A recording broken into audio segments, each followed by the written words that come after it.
Welcome, everybody, to race number 8, the Atchison Motorsports Xfinity Series Talladega Super Speedway. So for some plate racing under our clouds here. It's a cloudy day here at Talladega Super Speedway.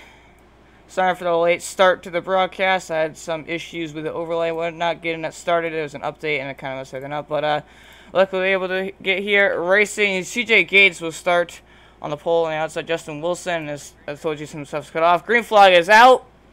We're underway here from Talladega.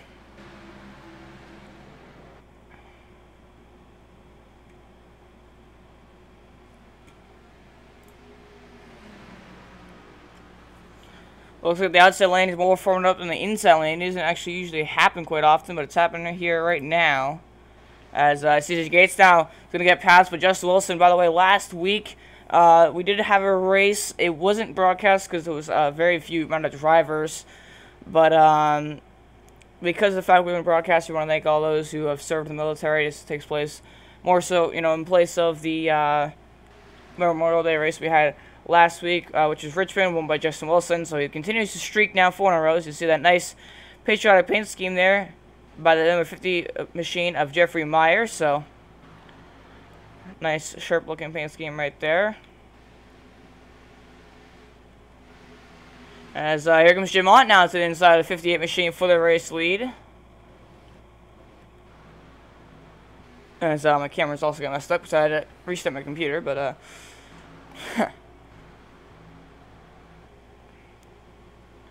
and now 3's going to block early here on lap 2 stages, by the way, and on lap 30 and lap 60. As looks like some contact in the back here, maybe, but meanwhile, Jeffrey Meyer, he's going to look to the inside for the race lead underneath Jim Ott. Is going to be pushed by the 58 machine, Justin Wilson. As 13 CG Gates also in the mix right there.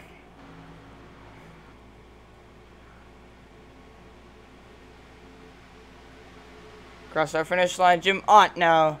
He's going to get his first lap lead of the night.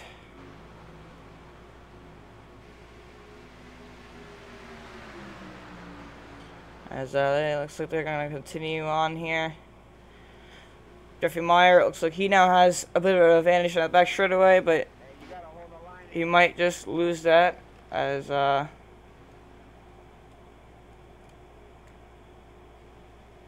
about that.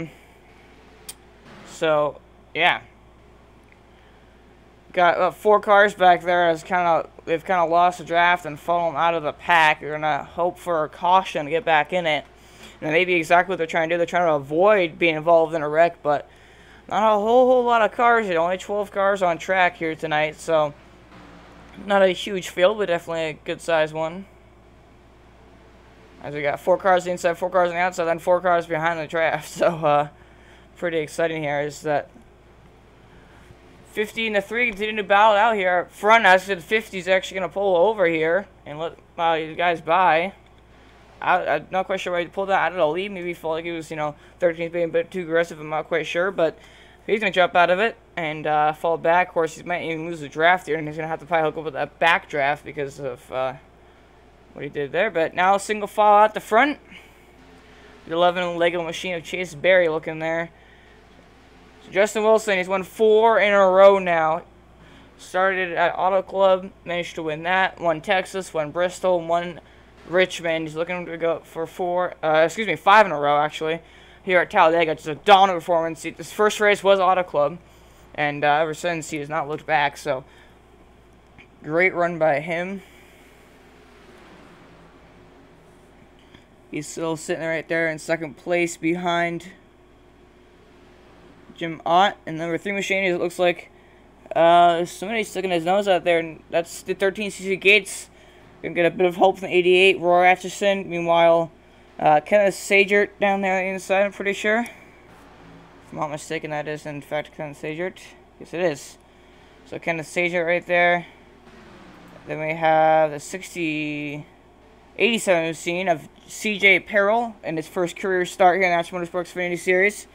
He's actually a rookie, so doing a pretty good job so far here tonight. Currently in P7 after starting dead last, so gained 5 spots since the start of the race, but still single file here up front and throughout the entire field, actually. As this second pack, they're slowly catching, it looks like, just a bit. You got 5 cars right there all kind of together, so they're definitely not falling too far back, which is good news for them.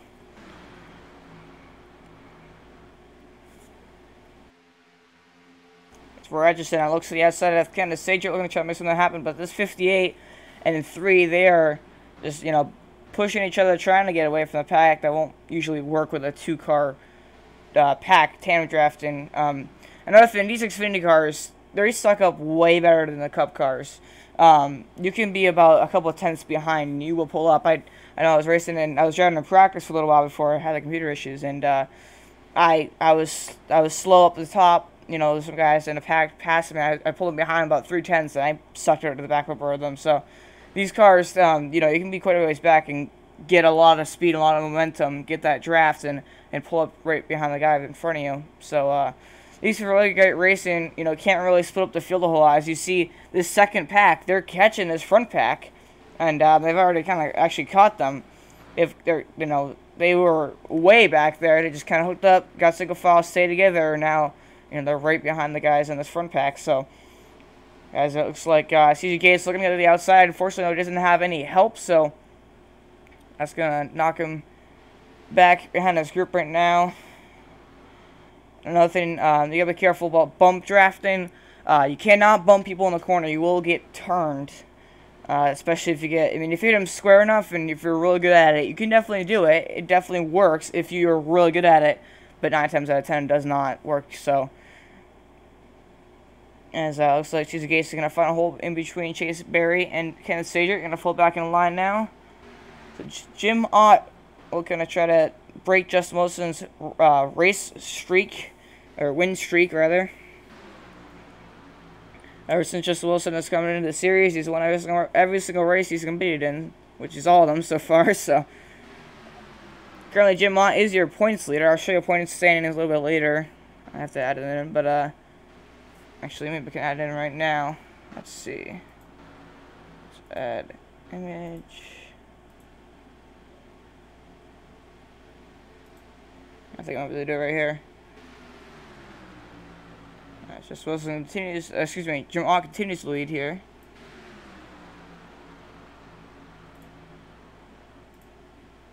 Alright, here's a look at your championship standings.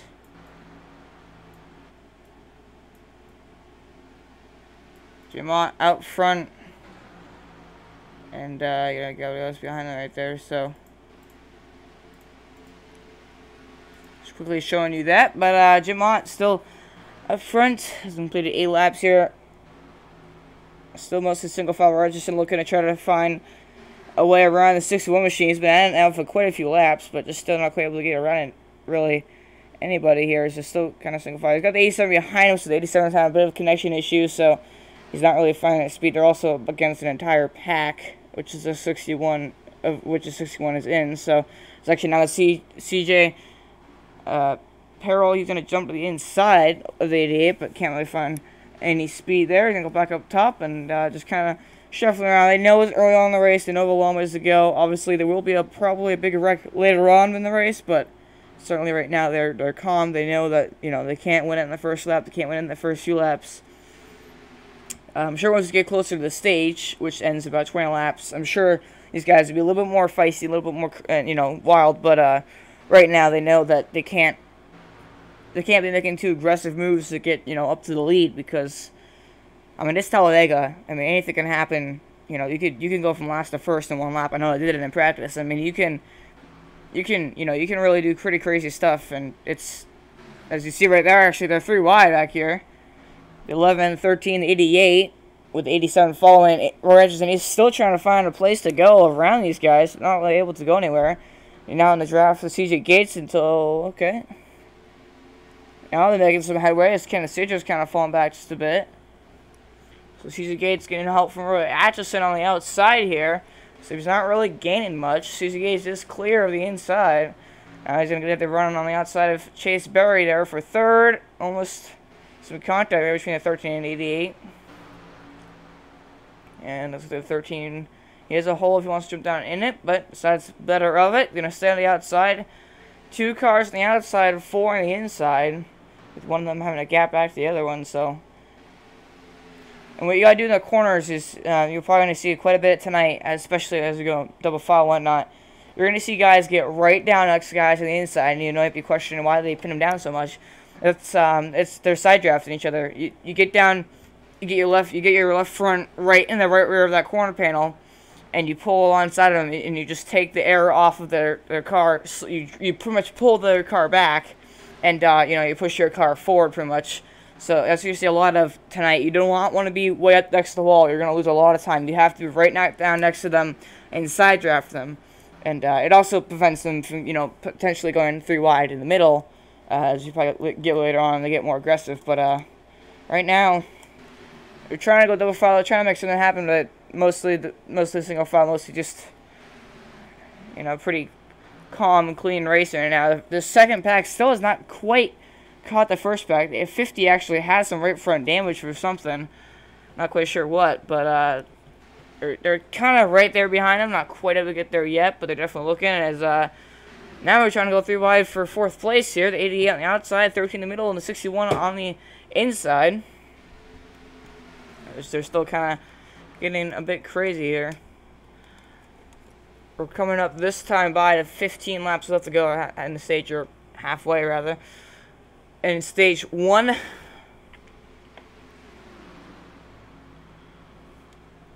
so Jim Ott is still your points leader. He's out front, looking to try to make something happen here.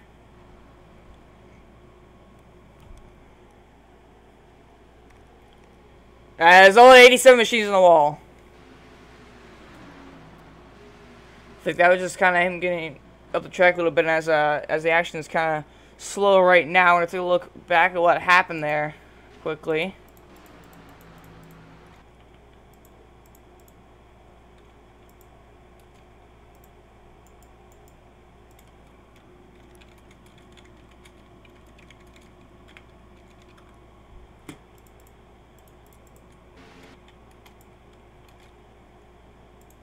Alright, let's look at what happened here. You see, he went up the track. I think he was trying to get the outside without turning the 88. Just got a little bit tight on the wall. Just, small mistake. Doesn't cause too much, not too much damage on the right side, so he's all good. But definitely not something he wanted to do, obviously. But right now, still single file. Jim Ott continue to hold the race lead here as we're halfway through stage 1 out of 125 laps here tonight.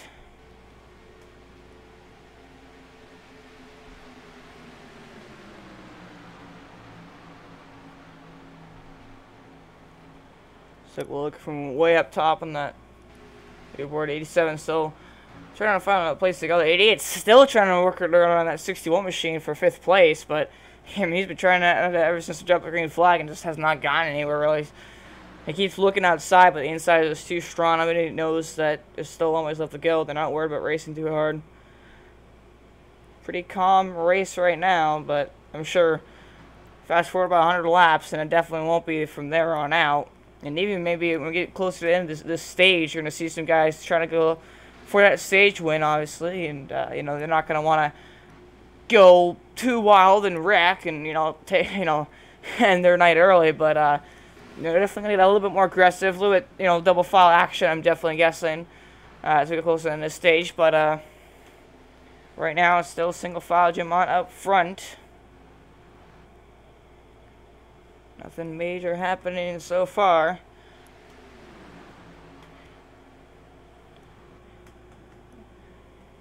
I mean, you never know. It could go all the way to the end under green flag. We had that auto club, minus the 2 stage cautions, which doesn't really count. We went green the entire way. As actually Roy Atchison and CJ Peril, they're actually hanging up there on the outside, making headway. They're actually trying to pass the 11 machine for 3rd, and 87's blinking.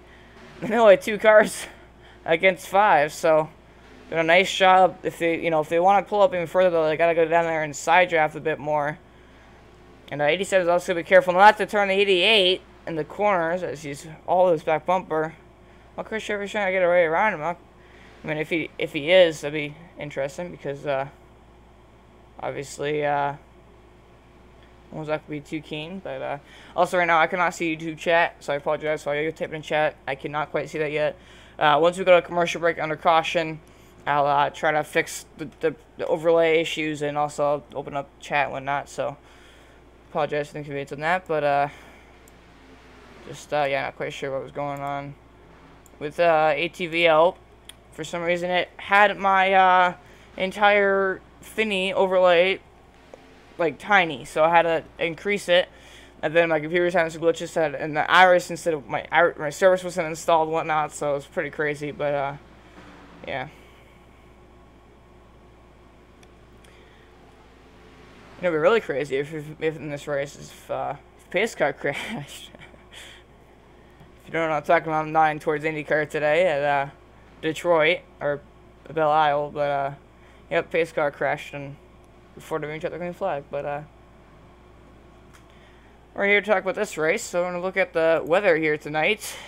60, as it's kind of cut off, but not really. 67 degrees, air temperature, 2 mile an hour, wind speed north, humidity 55%. And the sky condition is overcast, 0% fog, 55% humidity. So, get some track info here. Talladega Superspeedway, 2.65 miles, located in Lincoln, Alabama.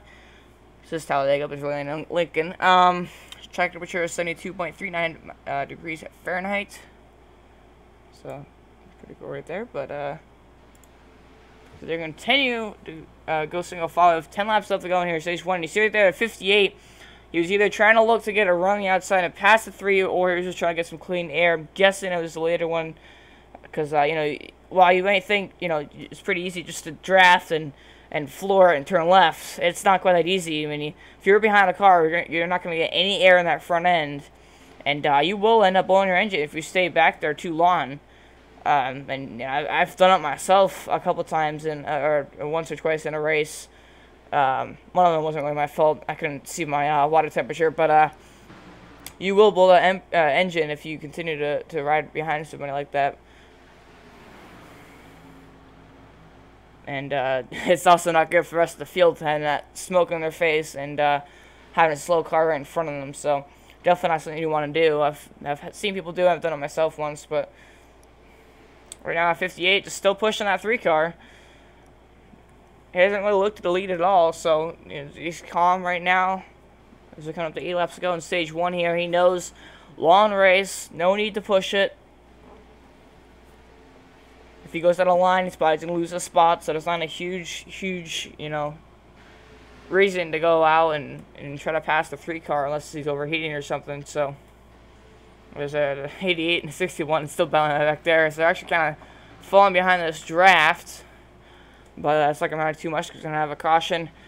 We're going to have stage 1 end here in 8 laps. Caution will be thrown, and you know, we'll be all good again. So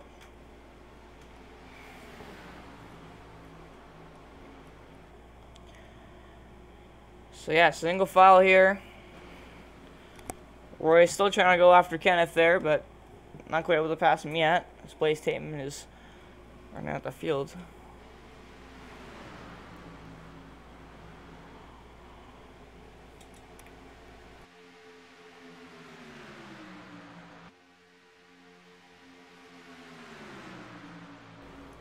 So come to 7 laps to go here in stage 1. And actually, here's 58 now, looking to the outside. Justin Wilson looking for the race lead. Does he get any help? Yes, he does. Chase Berry and CJ Gates both go with him. So move to 58 on top of the leaderboard. And actually, now here comes Chase Berry going to push from the 13. And CJ Gates is the 58 machine block here. Or is it too early? No, he does not. So Chase Berry now looking to get up the race lead. He's going to drop down low. And we're Atchison and CJ Peril pushing the 13. Is the 13 getting big enough for Ron to get a race lead? Looks like he might right here. Does he get clear of the inside lane? Not quite. Oh, yes, he does. He's going to drop down right in front of the Chase Berry. Now here goes Roy Atchison on the outside. So Justin Wilson making that, you know, making that move on the outside wasn't that aggressive, but making the move on the outside went from second to third, actually. Interesting how that works sometimes. But CJ Gates now to the race lead is 6 laps left to go in stage 1.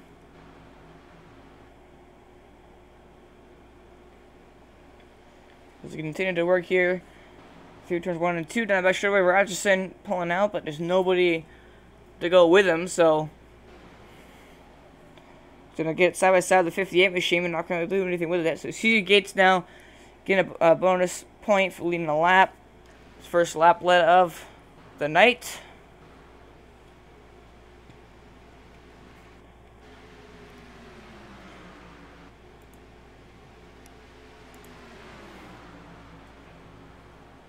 He was your pole sitter, actually, so back out front here at Talladega.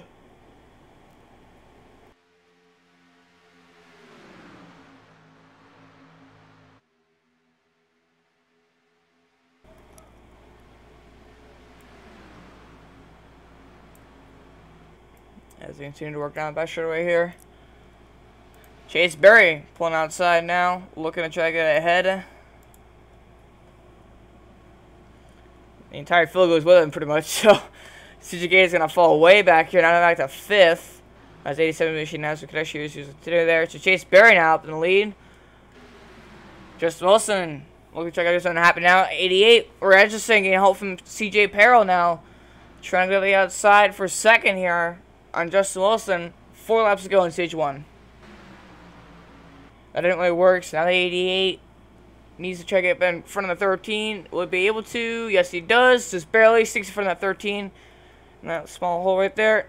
On the 11 machine, having a bit of connection issues also. Not exactly something you want to have right in front of the field. As we're Atchison, he keeps pulling out of line, but he just doesn't really have anything to go with him. And he's been, he's been doing about every single time we come out of turn 2 or out of turn 4. All night long. But Chase Berry now up in the race league, getting help from Justin Wilson. But when Justin Wilson now pull out of the line and kind of go around him, 88 has a run. As the 11 machine continues to have some connection issues. Hopefully they get sorted out, because that's definitely not something you want to have. As we have 3 laps to go here in stage 1. 87 all the back over the 88. Almost through contact right there.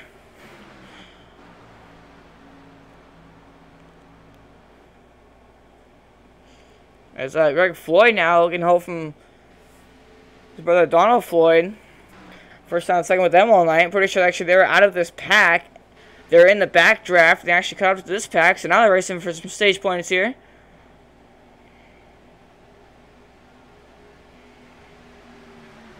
Underneath were Atchison and CJ Peril for that 4th position. As CJ Gates moves past them.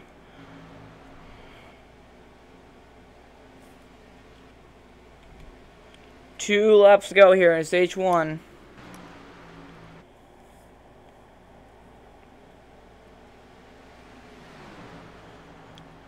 Who's going to make the move? I mean, another move. I have a lot of Super experience, so another move you want to do is, you want to back up to the guy in the middle of a corner. You're going to see that happen probably a couple times a night. The guy in second or third in line, whenever they're in line, they, if there's a gap between them and the guy behind them, they let off the gas to kind of let the guys in front of them gap. They back up the guy in behind them, and they get a run on the leader as they come out of the corner, and they pull out, and you get a big head of steam down the straightaway. Meanwhile, Greg Floyd, getting help from Donald Floyd, is now going to kind of racy. Like I said earlier, kind of into the stage, so CJ Gates down, getting help from Donald Floyd and Greg Floyd, or Greg Floyd and Donald Floyd. So Chase Berry on the inside, CJ Gates on the outside. Roy Atchison also up there, CJ Peril. Let's get Justin Wilson, Jim Ott on the inside here.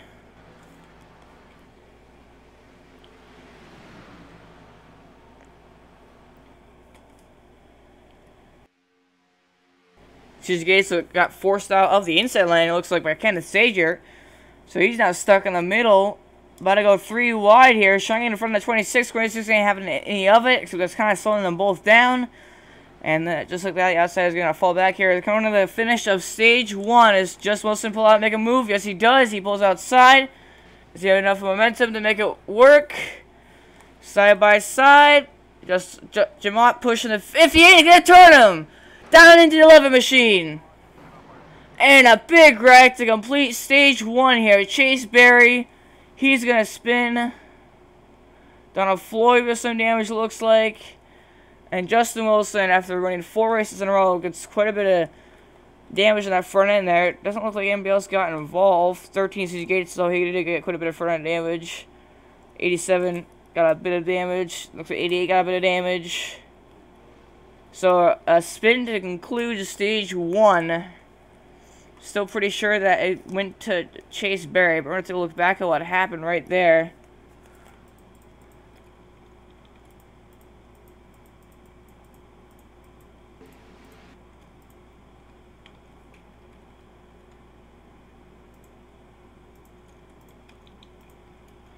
It looked like to me it was just kind of Jim was trying to push 58 and he just got on his left rear, turned him down the track.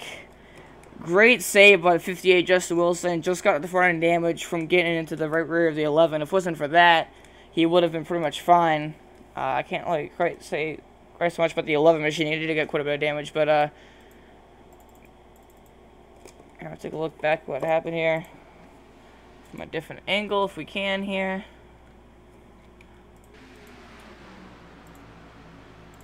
Alright, right on going here, the 11 machine of Chase Berry. He's on the inside, they're coming to the stage. 50 gets turned, he goes down into the 11, the 11 gets right hooked up the track, 13 gets into him, the 88 to 87 get into him, the 42 slapped the wall a bit there, he's going to slide into the outside wall just a tad, and yeah, that's quite a bit of damage for him, but hopefully he can get it fixed and go back out on the racetrack, as that will conclude at stage 1. Again, there are no faster pairs, so it's bad for them, but Jim Ott, he actually has a bit of right rear damage from something or other. But, I want to hear from race officials here who won stage 1.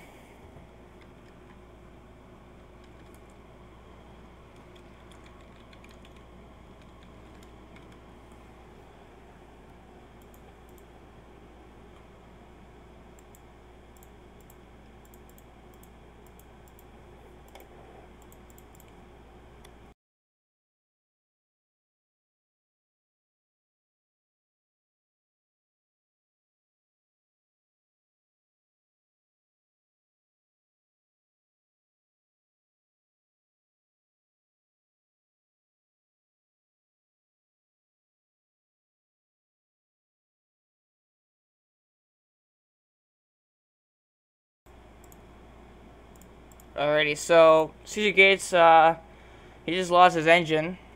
He just said on the radio, so he's officially out of the race. Tough break for him. He also wrecked out of last week, so CJ Gates out of the race. He's probably going to disconnect here, but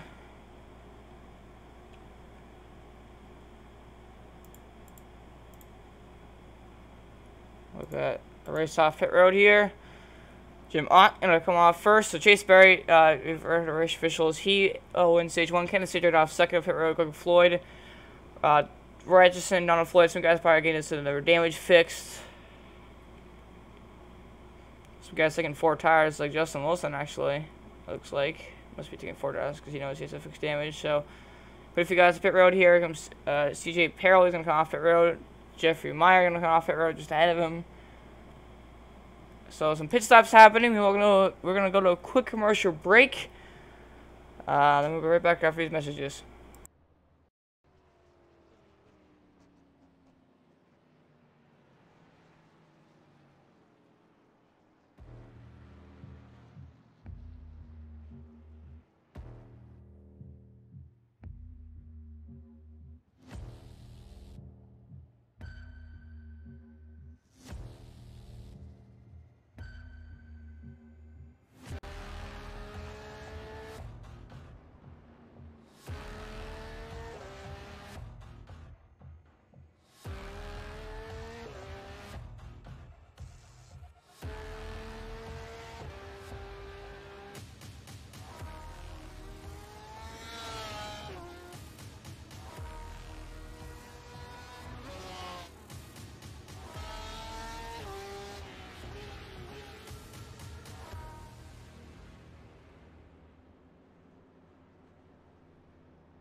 The car behind me is my Chili Bowl midget, the one that I won the Chili Bowl with.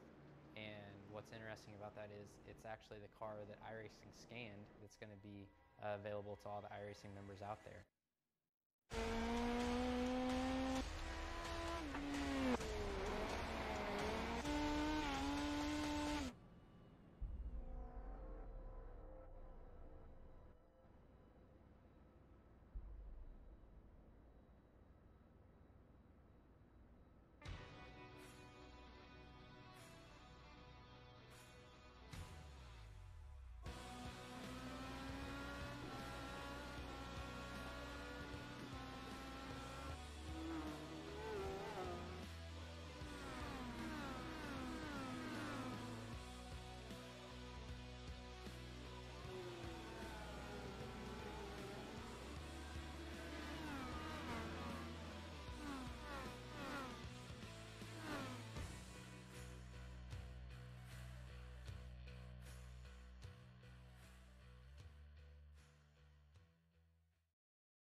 Calling a hotline and speaking with a stranger about your suicidal thoughts may seem daunting, but there's nothing to worry about. Let's walk through how you call the National Suicide Prevention Lifeline. When you dial the hotline, your call will go to a center full of volunteers that will ensure you remain anonymous. You may be placed on hold for a few moments while the volunteers finish helping other callers, but they do care about you. Please wait to be patched through. Once a volunteer answers your call, they will let you know that they're there to listen. Be open about your thoughts and feelings. If you seem to be in immediate danger, the volunteer will track down emergency services in your local area. When the volunteer is certain you aren't in immediate danger, they will ask you some questions like these. Do you feel like you can't go on any longer? Do you have a plan? Do you have access to therapy? Answer questions honestly. The volunteers will not be judgmental. They simply want to help you in any way they can. Some people call the hotline to speak with a sympathetic listener more than once. Many callers report later that calling in was extremely helpful. If you are struggling with thoughts of suicide or know someone who is, please call the National Suicide Prevention Hotline now at 1-800-273-8255 and press 1 for military members, veterans, and concerned family and friends.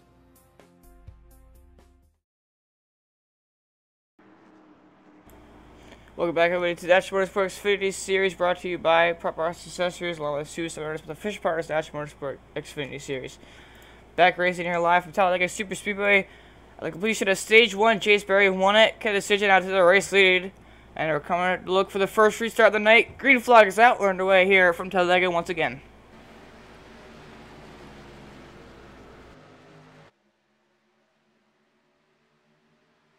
Great start by the 26 machine of Greg Floyd getting a bump from his teammate, or his brother, Donald Floyd, down to 42. So move to the 26 to the top of the leaderboard now. As now Atchison looking to try to help that 42 machine.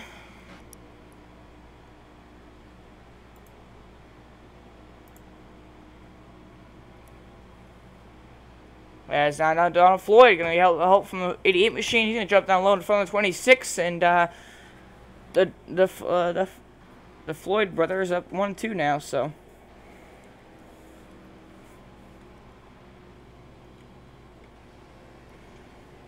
And just watch as we go. Look at the bank in here as we go into turn 1. You see right there, it goes down right in the gyro. Came here at the 26 machine.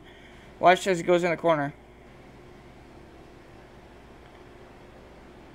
That's how much you are, you know, in the car. You're that sideways.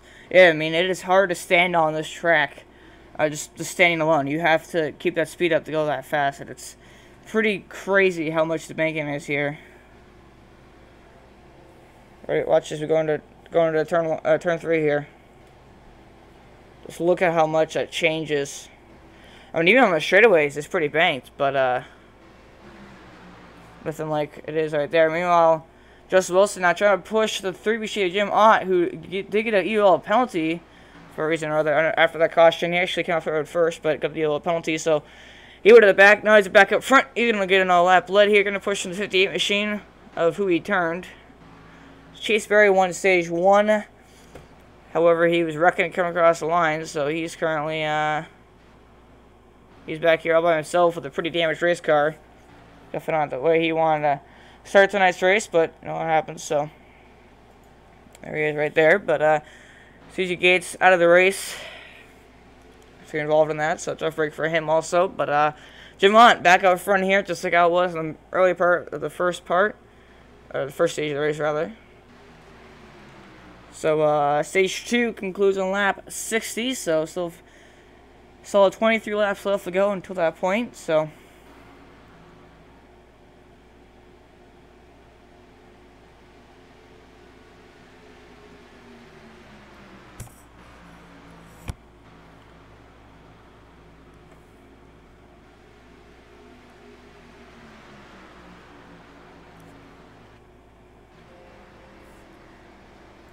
on board now here, race leader is 3 machine Jim Ott.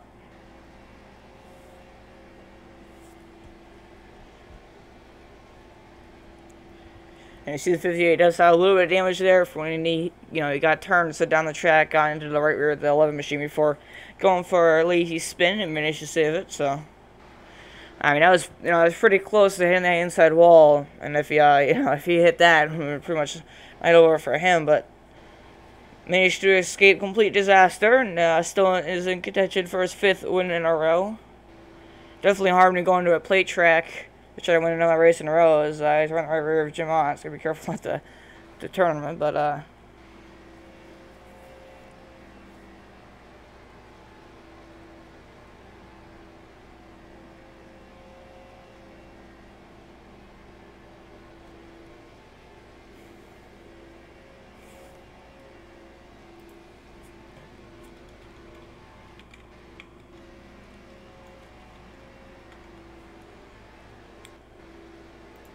so, yeah, still single file up front here. That's where Atchison seems to be all night long. He keeps pulling out of line. I try to pass the 61. This never seems to work out. But he's going to keep trying at it. As looks like it's about a 6-car breakaway here. And then you got to gap back to the second pack here. I think these guys are just trying to ride it out. 23 to 50 and 83. And you also the 87 back here is without a draft partner though, just like the 11 machine. Definitely not something you want. It's actually the 11 machine appears to be on pit road, so he's either parking it or something happened. But that's good to hear. That's good to hear, Bob or Scott. How was it?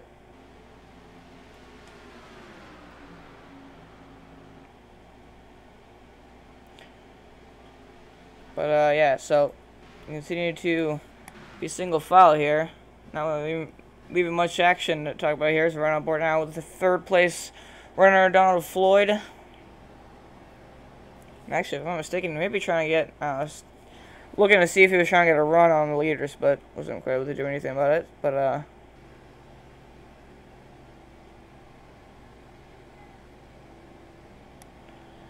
cruising along to that back straightaway. Pretty long back straightaway here at Talladega Super Speedway. Race on the biggest track in the NASCAR circuit, 2.66 miles. As Donald Floyd continues to ride here in 3rd place. We have 18 laps left to go here in stage 2. Jamal continues to lead. As Atchison actually now looking to make some room on the outside by himself. He got around the 61 machine. Now he's trying to look at around the 26. Okay, wasn't making anything happen there though. But yeah, Jim Ott up front here tonight. Has led the most laps here, 29 of 42. So pretty good run. Started P3 and has gotten in first. Led most of the race here tonight. P2 is 58 machine. Justin Wilson led one lap here tonight, but certainly not terrible. As Donald Floyd sitting there in P3 also led one lap. Greg Floyd has not led any. Ken Sturgill led 3. So pretty mixed amount of cars here, as it looks like the 11 machine has officially pulled off the track. Oh, maybe not. He's just kind of sitting on pit road. Must be getting damage fixed. Hoping that some guys wreck out, but doesn't seem too likely, as we get top 5 here. Jim Ott, Justin Wilson, Donald Floyd, Greg Floyd, and Kenneth Seigert. So yeah, 6-car breakaway here at the front.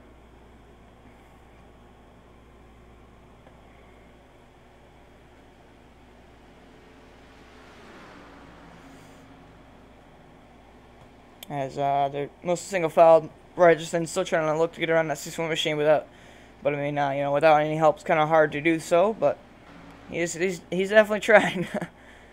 If he can just get get in that hole right there between the 26 and the 61, he'll be all good. But that's if he can get in there, and he does. So that Atchison finally gets around the 61 machine. He's been battling that for about 40 laps now. But he's gonna get around the 61 machine. I'm gonna fall down to 26. Now he actually has somebody behind him, so he's not gonna, lose the draft. Usually that last car in the draft, you're usually in danger, especially when the guys check up in front of you. You get off the gas and you get back on it, you're a little bit late, and sometimes you lose the draft, it's kind of hard to pick that back up. So as Alex Justin Wilson looking to the outside, he's trying to get some clean air. He's definitely peeking out there a little bit. As we're going to take a look at gyro cam here on the number 3 machine. And I want to take a quick ride along with all the drivers and just give you some pure sound of Talladega.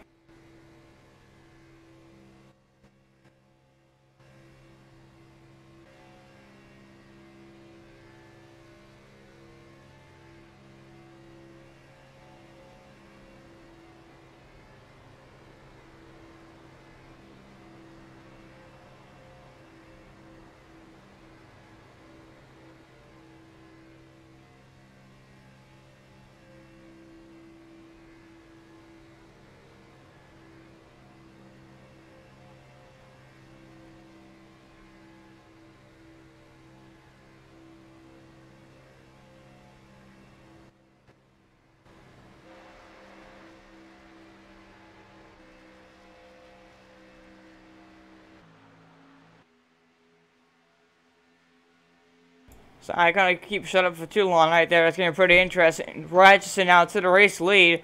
You saw Jim Ott go 3 wide, get stuck 3 wide on the outside there. On the outside of Greg Floyd. He got pushed back there. Justin Wilson also got pushed back. So good move by Atchison. Getting himself up to P1 now.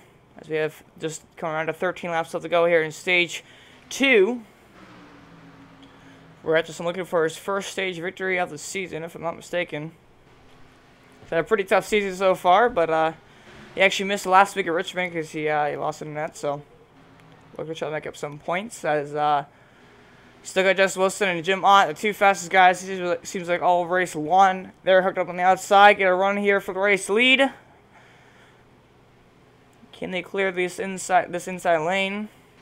The 58 is clear. Will the 3 get clear? I'm sure the 58 is gonna wait till the 3 gets clear, but looks like he might. It's Donald Floyd now gonna pull out a line, which is gonna hurt the 88 considerably. So now the 3 is gonna get clear of the 88 machine, which means they're both gonna drop down low here eventually.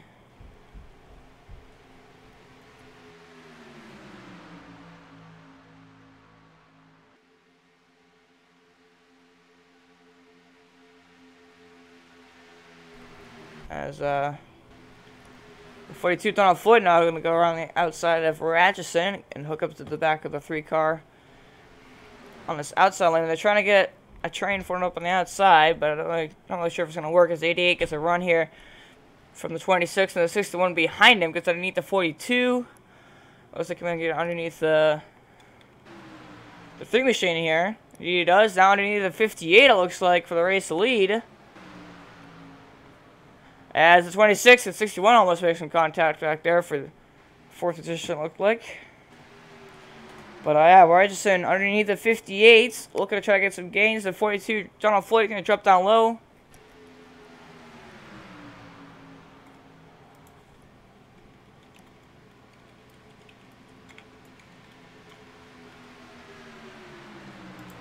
As let's see, Atchison fell back just a bit there.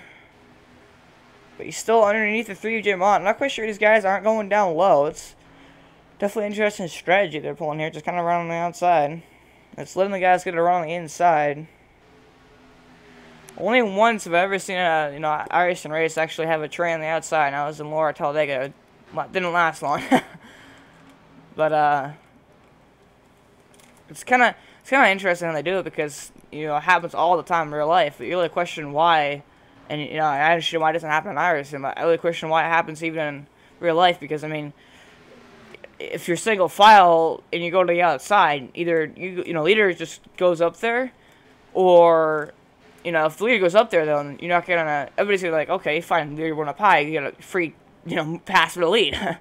But, the only time I've seen it happen was in Laura in the trucks, and, it was because of a couple lap cars went next to the wall, and everybody was too scared to go down low out of the draft, so.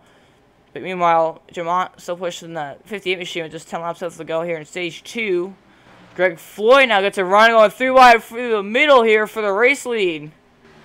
A great move by Greg Floyd. He's going to clear the 58 machine. Still tries to clear the 26.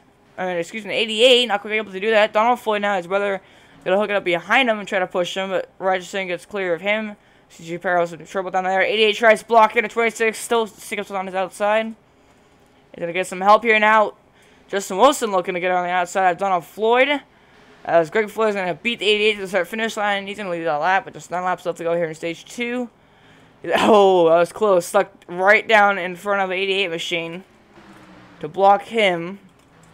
Now Justin Wilson pushing the 42 machine as Jim Ott and Ken Cedric go to the inside. 88 still pushing the 26. Drag race down the back between 2 brothers. 88's gotta be careful. You gotta bump draft square. You cannot touch the corner panel. On one of these cars, you will turn them sideways.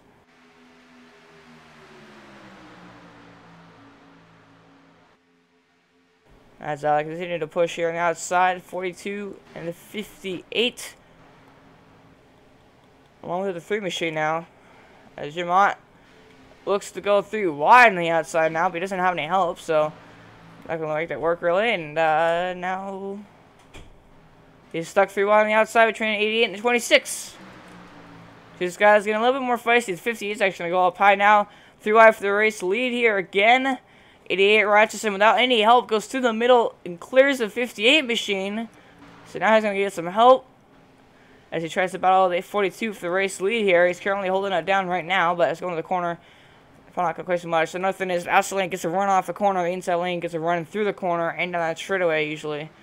So usually the inside lane is better, but off the corner at outside it's better. But As you see right there, he got a big head of steam. He gets clear of the 42 machine. Does he drop down low? No, he does not. He probably knows the outside lane is probably faster. As here's 58. He's going to wait. He's going to jump the outside. He's going to go around the outside of 88 here. There's just 7 laps left to go here, stage 2. And help from the 3 machine. So I got 4 cars versus 2. So we're on board now with the 3 machine, Jim Ott, in P5 right now.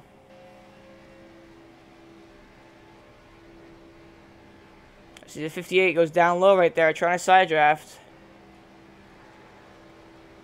3 machine did earlier, follow him. So Atchison gets up into the race lead.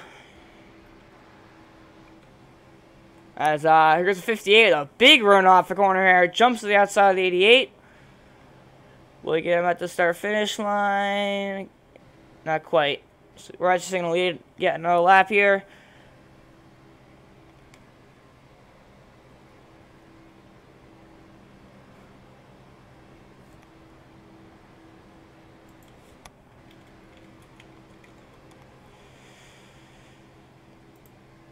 Right up next to the wall, that does, you know, it does limit the air on the right side of your car. But isn't always the best. Actually, is 3 machine Jim Ott actually passes the 58 machine, takes it 3 wide. I guess he was sick of waiting. He's gonna take a 3 wide through the middle, gets around him, goes up to P3 now. But now the 58 is like, okay, you're gonna do that to me. I'm not gonna help you. But to the back, he's gonna go up there with him. So we're just on the inside. Jim Ott getting put 3 wide now, but Justin Wilson for 2nd place here. But neither one of them having any drafting help besides kind of stage they're trying to find something to go with. So Justin Wilson falls back in line behind the 3 machine. 88 starts getting defensive just a bit there. Saw him go up just a bit. Getting ready to block as we come on to turn 2. Drag race in the back once again here. The 3 machine doesn't have quite a bit enough for a run or, you know, drafting help from the 58 machine. As we have 5 laps to go here, stage 2.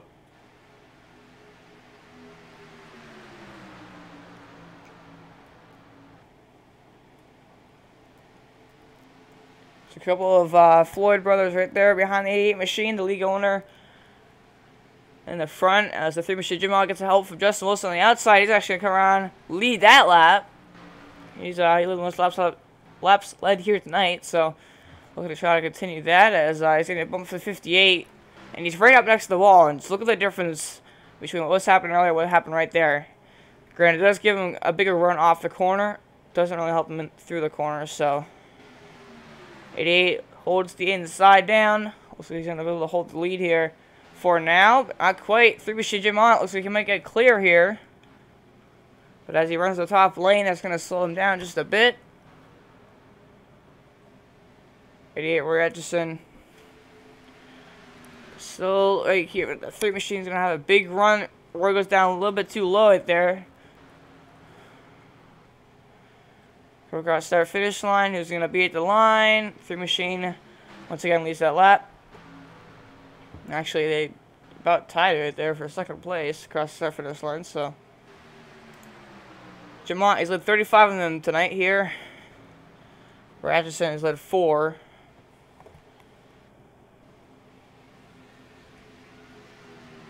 Definitely good run for him. Probably his best run of the season so far. So definitely pretty encouraging to be running up front as Atchison. But the 3 and 58 working together up on the outside. Two-car draft versus like the 4 guys on the inside. I'm making it work right now. So, you know, good job by them.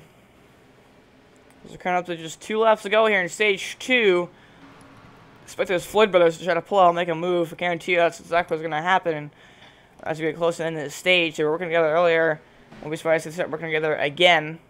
As I got the 2nd pack, actually. They've actually caught this front pack. Jeff Meyer, Blaze Ham, and Jason Barham, they've caught this front pack. Now they're looking to check in some stage points. Go 3 wide through the middle.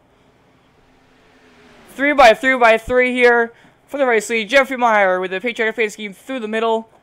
Gets around the 88. Now he's trying to get around the 3 machine. Looks like he might just do both. So Jeffrey Meyer, almost got hooked for the 83 right there. That was close. You've got to be so careful, especially going to his corners here. But Jeffrey Meyer to the race lead. First time he's been in the front all night long.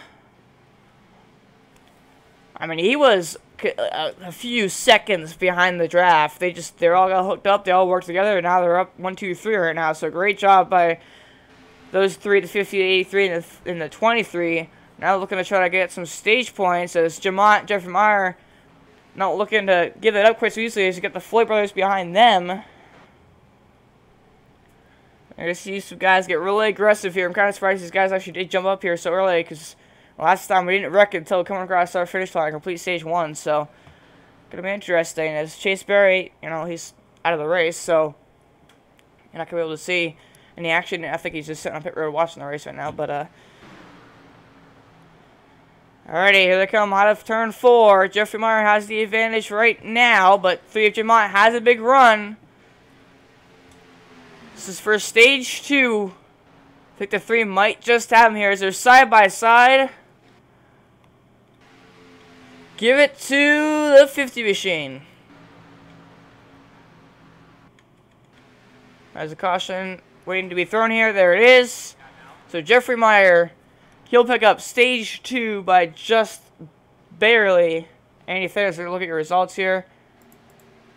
Jeffrey Meyer picks up by 2 1/1000ths of a second. He's going to get stage 2 victory over Jamont. Chase Brown 3rd, Just Wilson 4th. Looks like Blaze Tatum 5th. Atchison 6th. Donald Floyd 7th. Rick Floyd 8th. Kenneth Serger 9th. And then CJ Peril picks up 1 bonus point there. But great job by Jeffrey Meyer all the way from way behind the draft to pick up stage 2 victory by 2 1/1000ths of a second. So he's going to get up in the front here. Great job by him, but right now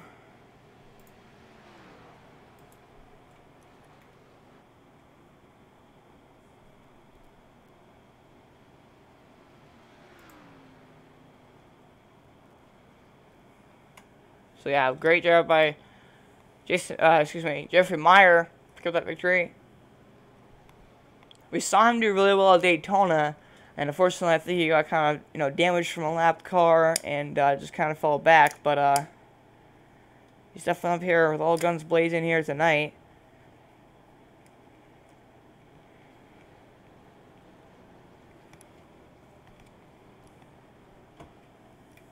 We're going to try to make a comeback after that disappointing finish to Daytona. Well, I mean, it depends how you define disappointing. He definitely had a good run, finished in the top 3, but didn't pick up the victory. So he's trying to, come back from that. But it looks like they're going to come down pit road here. Yep, the entire field is going to come down here. So Jeffrey Meyer first on the pit road here. Jim Ott, and they're in second.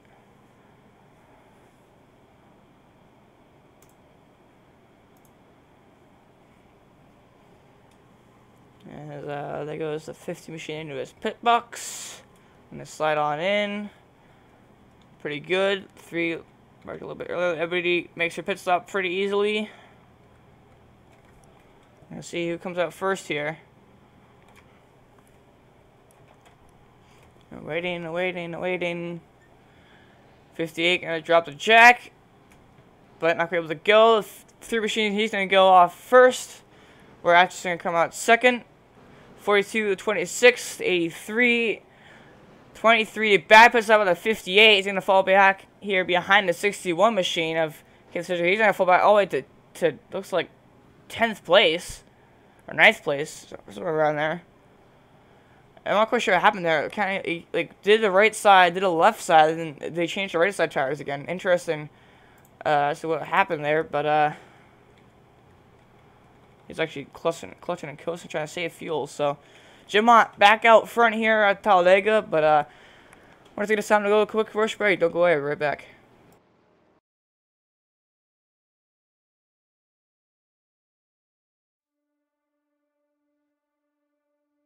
When I was 16 years old, I was working in a Goodyear tire store, and my boss actually built an old dirt car, street stock Monte Carlo.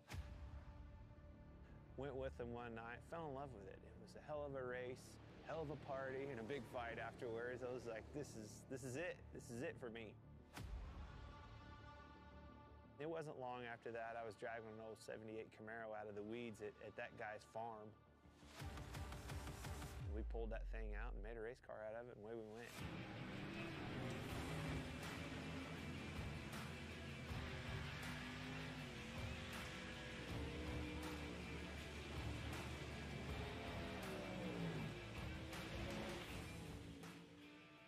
You know, I think a driver has more to do with the equation going back and racing dirt, whether it's a modified, a late model. You can do more with the race car. You know, the harder you drive it, a lot of times, the better it goes. You can crawl up on that wheel and feel like you made the difference at the end of the night. Asphalt car, you can't overdrive them. That was the first thing that I had to learn right off the bat is, oh my gosh, I've got to discipline myself, not overdrive this thing, and that's how you get the most out of it. Truth be told, communicating the right information to your crew and your crew chief so they can do their job and make their appropriate adjustments for you to go faster and do your job is probably 90% of the game in our world. I've always loved late models. You know, my dream was to be a late model driver driving for a living across the country like Daryl and Don do that drive for me. I mean, that was, truth be told, that was my dream, you know. I always wanted a semi. I always wanted a stacker trailer with 2 hot rods in it and let's go racing. Let's take off with your buddies and go race and chase that dream. Never in a million years did I think it would turn into a Cup Series, and I actually have an opportunity to own 2 you know, dirt late model teams.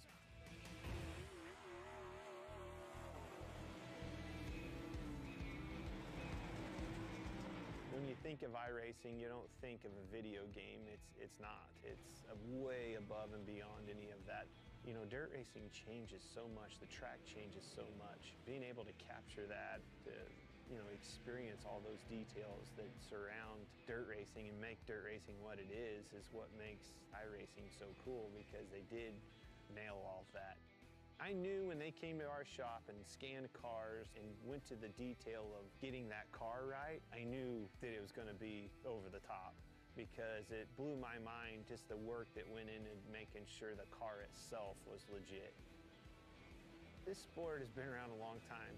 The competition can't be replaced, and that's what brings people back to the racetrack week in and week out.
Welcome back live to Talladega Speedway for race number 8 of the first season of Motorsports Xfinity Series.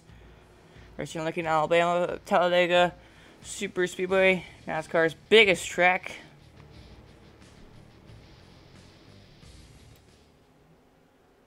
As we're ready to get set, go back, green flag racing here. We're Atchison will hold the race lead as a interesting call by Jim Ott, number 3 machine. He actually came back down pit road to take some more fuel. Green flag's back out. We're back in the way here for Talladega.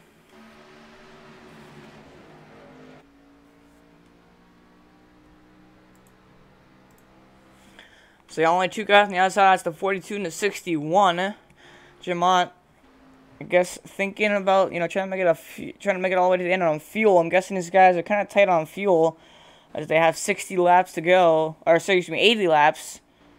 No, I was right, 60 laps. As we're going 3 wide for lead now.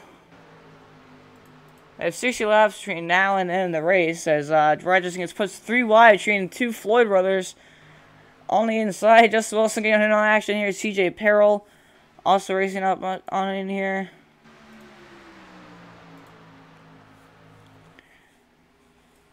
As he runs to 58. Oh, we got a tire right there. 10 cars left on track here. Again, everything they've got. So Greg Floyd back to the race lead here.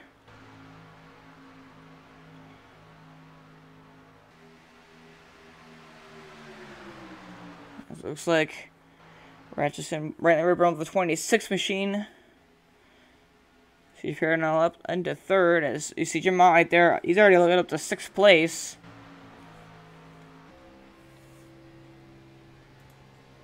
Right on the gyro came now with the 88 machine out of 2nd place. I check up right there, almost got on the back of the 26 machine.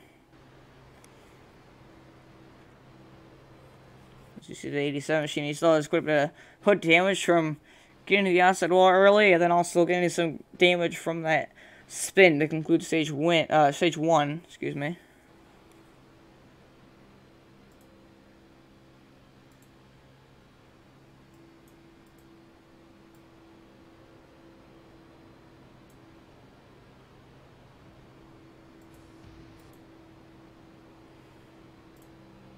It's actually just kind of falling back here because of that damage, I feel like. So now the 88 pushed on the 26.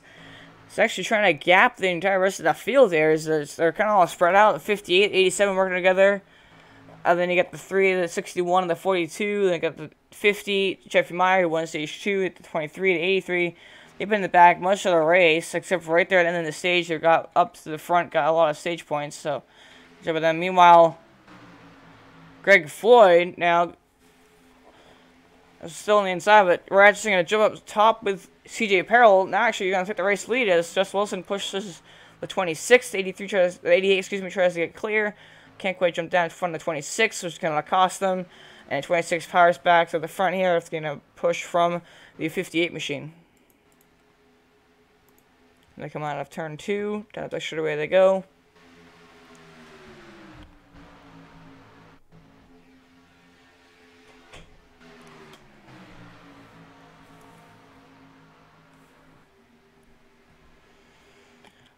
Greg Floyd having a pretty good run here tonight. He's led 3 laps, but he's been up front much of the night. Working with his brother a bit, working with everybody pretty much, it seems. But started all the way back in 10th, and he's up here leading once again. He's led 4 laps so far, so good run by him. But again, it's going to get interesting at the end of this thing. We're going to see if everybody can make it on fuel, if they're going to have to pit, and if they do the pit, you know, how they're going to enter pit road. Will some guys get a penalty? Will some guys spin off pit road?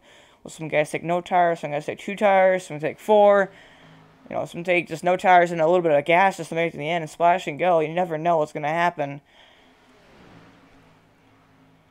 But, I mean, like I said, Jim Ott, he gave the race lead to go down pit road for a 2nd time to try to just get a little bit of extra fuel in the tank. So, I mean, that's just a sign of potentially, you know, I mean, it could be either that or he got a speeding penalty. I feel like more so, though, it's just...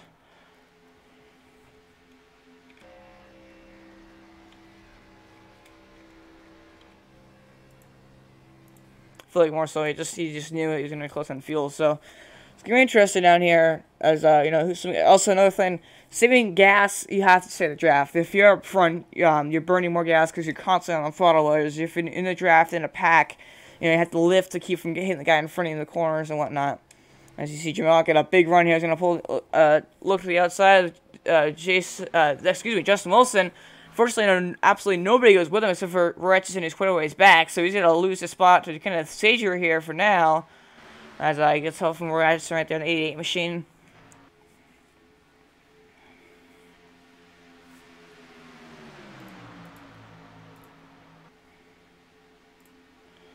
As he's going to work now on the outside of the 61 machine, Kenneth Sager. He's been kind of quietly in this pack all night long. We're going to see, who it comes down to at the end of this thing, but,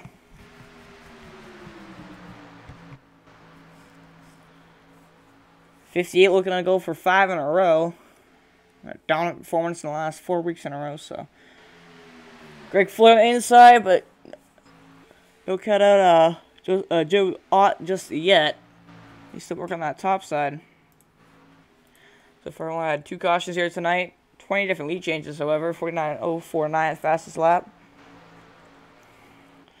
2 of those cautions, one of them being a wreck/stage caution. The wreck's going to stage caution, so I don't really know how to classify it. The second one was just a stage caution, so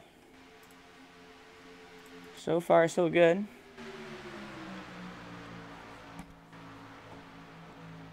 So we have 54 laps to go here as Greg Floyd and Jim Ott continue to battle out for the race lead. Got 2 guys, kind of 3 on the inside, actually kind of 4, 5. They got 2 guys on the outside, so Jim Ott just did a pretty good job holding their ground up here as 3 gets the advantage down the back straightaway. Can he do anything with it though? Not quite look like he was able to, so Greg Floyd edges ahead once again.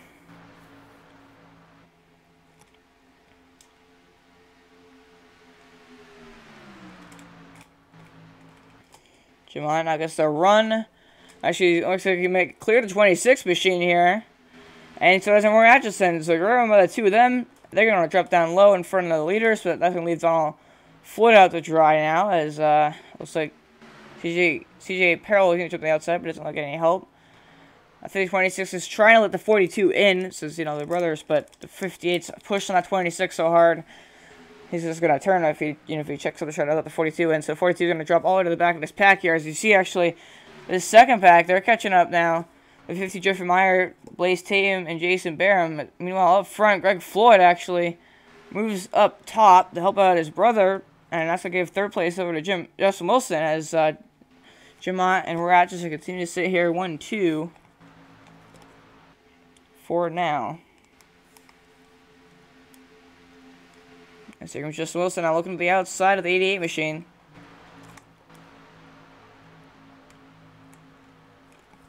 Does he have anything for him?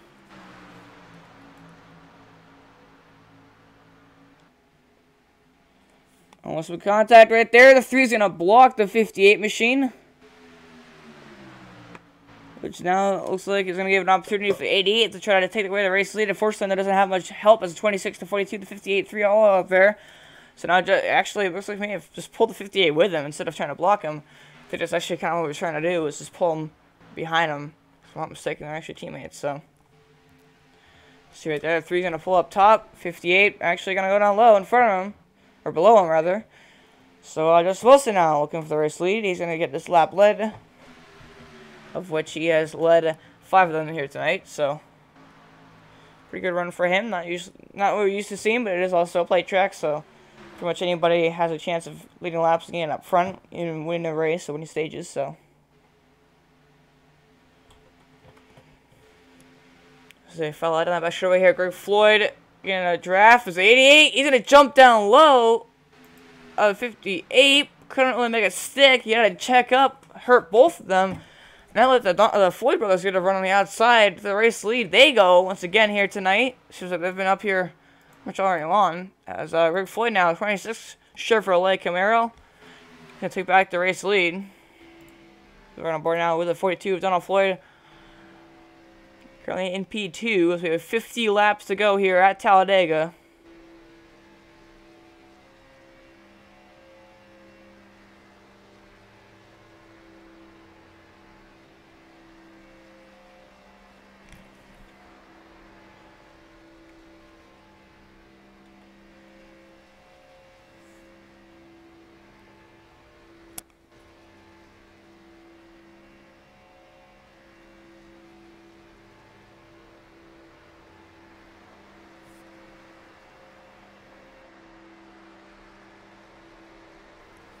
So the 42 is pushing that 26. Not a whole lot of action right now, honestly.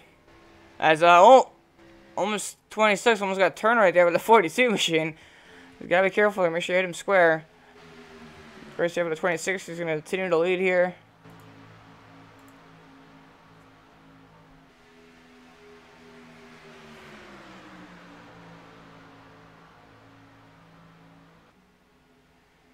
It is Donald Floyd now looking underneath his brother for the race lead, but he's gonna be gracious to give him back the spot.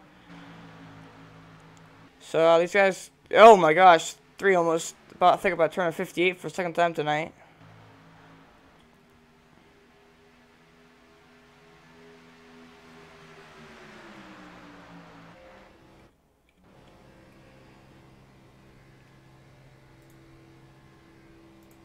We're now with Greg Floyd, current race leader, coming around to complete lap 77, his 10th lap led of the night.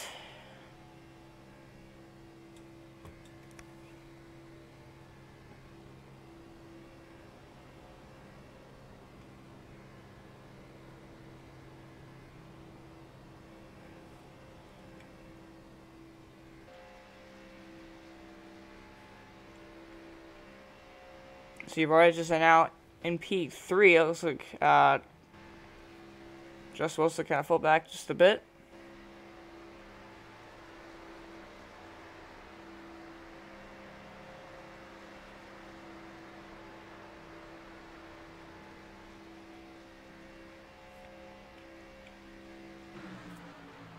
And it looks like Atchison looking to get around the outside, but he doesn't have any help at this moment.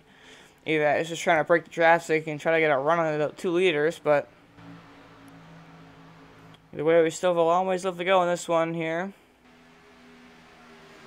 This guy's not racing super aggressive, you know, making some moves, trying to you know, get around some guys, do some laps with lead and whatnot, but nothing too crazy. He's Jim on. He's not really able to. He hasn't really made up much spots from where he, you know, started on that restart. Yeah, he kind of got up to like third, but actually I think he got the race lead at one point, but he just fell back after that. So still trying to play catch up, but I think he's led the most on the laps here tonight. As Donald Floyd, he's led 2. Greg Floyd, he's led 11. Atchison led 7. CJ Peril still hasn't led a single lap, but he's been in the top 5 pretty much all night long. This Wilson, he's led 5. Yeah, just Jim Hunt led 40 laps. So Kenneth, he's led 3. And then Jeff Myers also led 3, so the second pack behind the first one, but they're not, you know, too far behind it.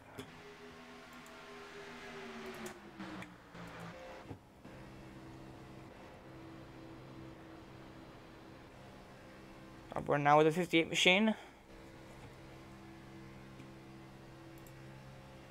Not much actually going on here tonight. Trying to find something to talk about, but again, it will get definitely interesting when we get down to the end of this thing, as you know, it's gonna be interesting if they can make it on fuel. And also, I'm guaranteed that's when we're probably gonna have the big one. We saw earlier, it wasn't really the big one. We only had about 4 or 5 cars involved, but only 2 actually spun. So we're gonna see some other guys. Granted, there's only 10 guys out here tonight. Are currently on track. There's 12 to start the race, but 10 left. So I mean,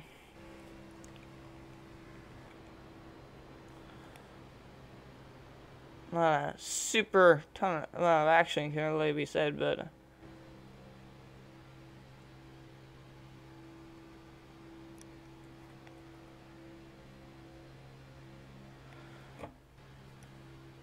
yeah, we're gonna take this quick moment to go, like we tried earlier, until something happened. We're gonna go all out here and listen to the pure sounds of Talladega.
As we come around now to complete lap 85. We have just 40 laps to go here at Talladega.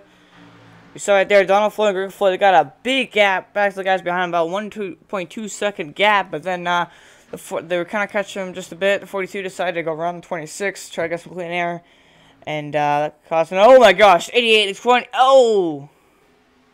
What was that all about? 88 went up the track into the wall, and the 87 followed him. They both got heavy damage in the outside walls. That was weird. Let's look back at what happened there. Very weird.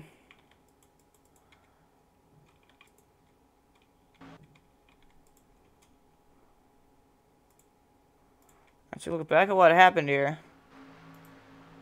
He just drifted up. I guess he wasn't really paying attention. Just drifted up. 87 was just trying to follow him and just hit the wall also. So, very interesting thing, but didn't damage both cars too badly, so they're going to continue on here. But,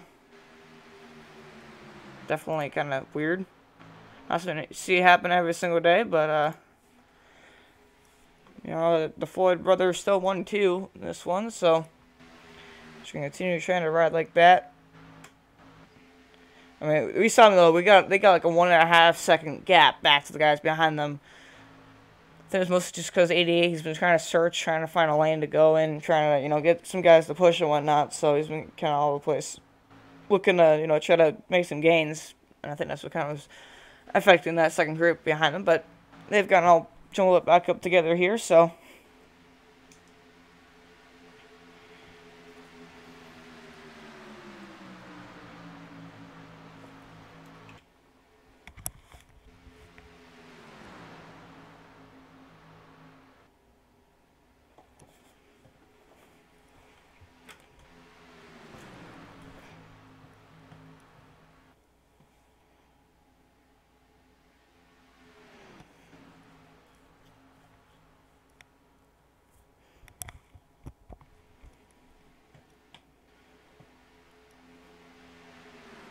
Continuing to work around here. Donald Floyd continues to hold the race lead.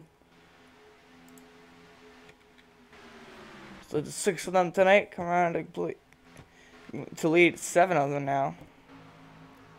Jamont still has the most on the laps with 40. I think second is Greg Floyd with 16, which means he's 24 laps off. So he's going to get back up front and hold up for quite a while if he wants to try to get the most laps led.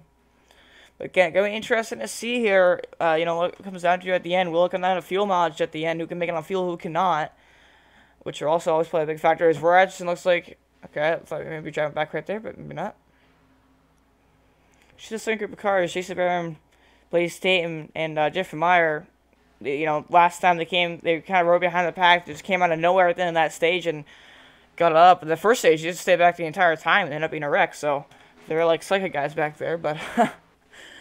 Yeah, they've been just kind of cruising back there, staying out of trouble. As it looks like, oh, almost a contact right there.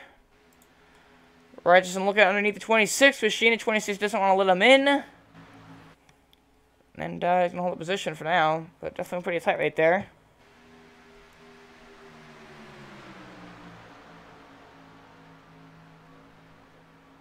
But of course, Donald Floyd also has a chance of trying to lead the most amount of laps here. As he's already led 8. I don't know why I said 8, that's weird, but he's already led 8, so he's going to have to lead 33 more to get almost run a lap sled, so. And Jim Ott came in as the points leader by a considerable margin, and you may be questioning why is Justin Wilson not the points leader if he's won the dominant last 4 weeks in a row. It's because, actually, we got some pit stops here. We're Atchison driving on pit road. Well, it looks like he's the only one, and actually may have come in a bit too hot right there. Got up and sideways trying to, under braking there, trying to slow it down for pit road. We're going to see if he does get a penalty or not, but of course he pitted it by himself. That is something you do not want to do here at Talladega, is pit by yourself. You don't have any drafting help to come off pit road. So, tough break for him. He's going to take right side tires. We're going to see if he does left sides here. Yes, left side tires. So 4-tire pit stop for the 88 machine. Personally, I don't suggest doing 4 tires because you don't really need 4 tires to play tracks. If you can handle 2 tires, it works. But I usually take 0 tires. But So that leaves Donald Floyd, Greg Floyd still 1-2. You're going to see if anybody else is going to pit. Nobody. So, interesting call by Atchison to pit there. As he's coming out. Actually, it looks like the 87 machine of CJ Peril. He's going to come on pit road now. So a couple of guys pitting here. So I guess they're not going to make it all the way to the end. Unless these guys are just short pitting. But it looks like Atchison has kind of lost the pack here. As they're coming around. I mean, you can't even see Atchison at this point. Yeah, he's in turn 3. They're still having a backstretch. So, you know, that really cost him a lot of time right there by pitting him by himself. He's got the 87 potentially now with him as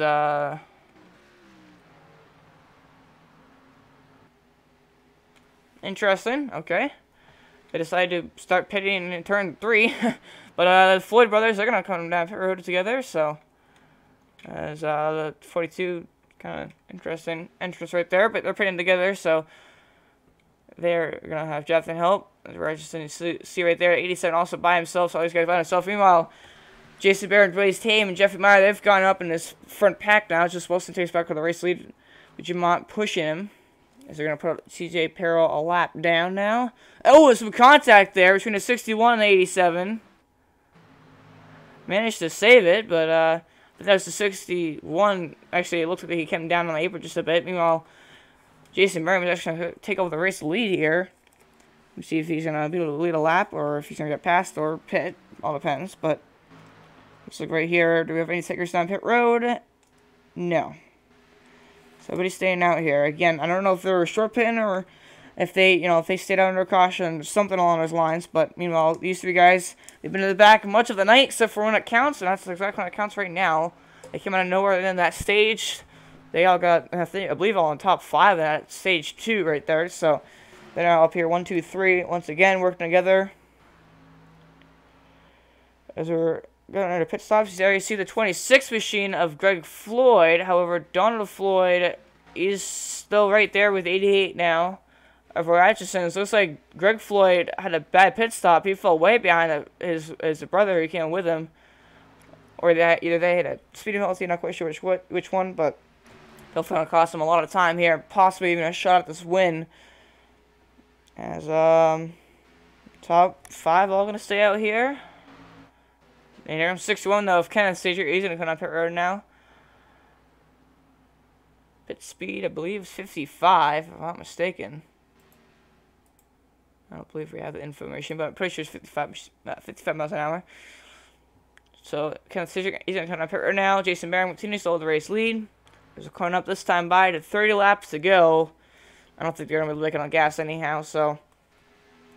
Jamont, though, like I said, he did come back down pit road to get just a little bit of extra gas in that tank, so. Interesting. As I see Kenneth Stager, looks like he's going to do a 2-tire pit stop. And maybe even 4, I'm not quite sure. 61. Oh, definitely a 4-tire pit stop. As, looks like nobody going to pit this time. As you see Greg Floyd back there by himself. Tough break for him, but, Jason Barham going to come around, lead, another lap. With 30 laps to go here, he's now led 3 laps. His first lap's led of the night.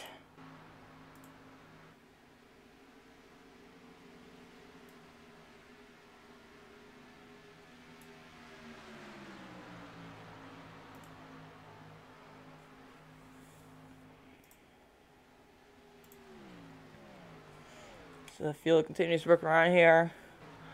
Looks like actually some guys here in the back. Justin Wilson and Jim Ott, they've kind of fallen back a bit behind these 3. They're actually all spread out. Now they're going to come on pit road. 50 are going to pit, 3's going to pit. Everybody coming on pit road now. Top 5. Coming to the pit stall. 23 actually got ahead of 83. Interesting to see if he was speeding or not, but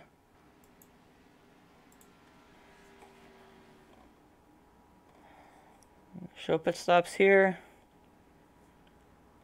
Oh, almost some contact there between 83 and the 23. Entering their pit stalls. Interesting to see who comes off that road first here. What's we're going to do here? Looks like right sides to 83 and the 23 and the 50. Everybody else looks like they're just going to take gas and go. There they all go. They're actually all going to come off together. 58 pulls out first, 50 off second, 3 to 23 and 83. How about that? So, yeah. Justin Wilson, he's going to come off pit road here first.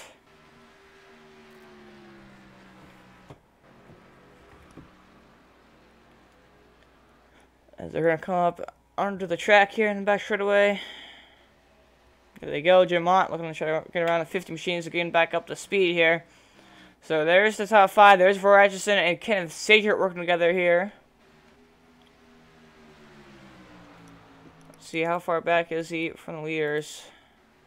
Quite a ways. He's closing the gap ever so slightly, but still a long gap. But let's see here. 6 seconds. There's 7 seconds. So I don't think they're going to be able to catch too much. Like I said, you know, interesting calling their pitch strategy. But meanwhile, Jim Ott, he actually passed the 50 machine, now past the 58 of Just Wilson. So he's going to go back up front here. Which is his 41st lap of the night.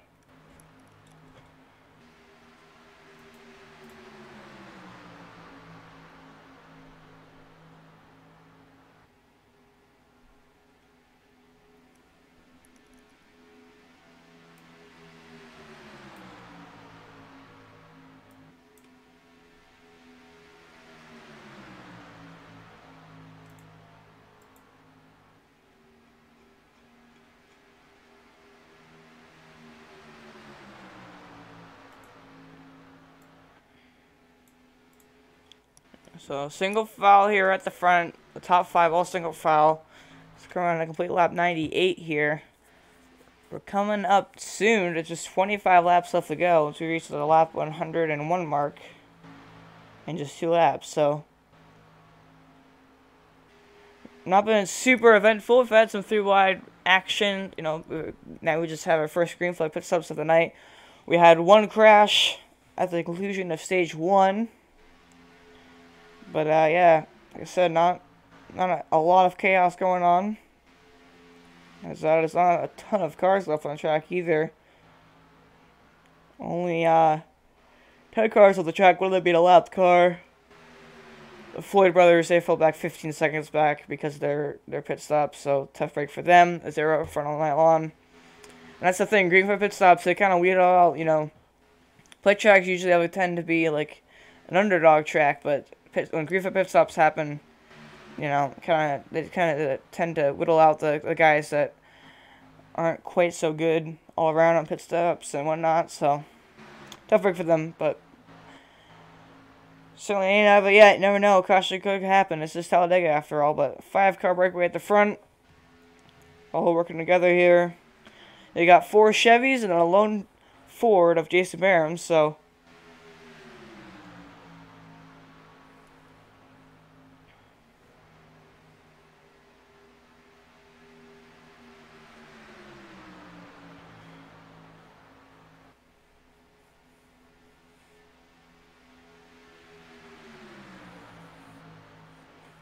Just continue to go around here.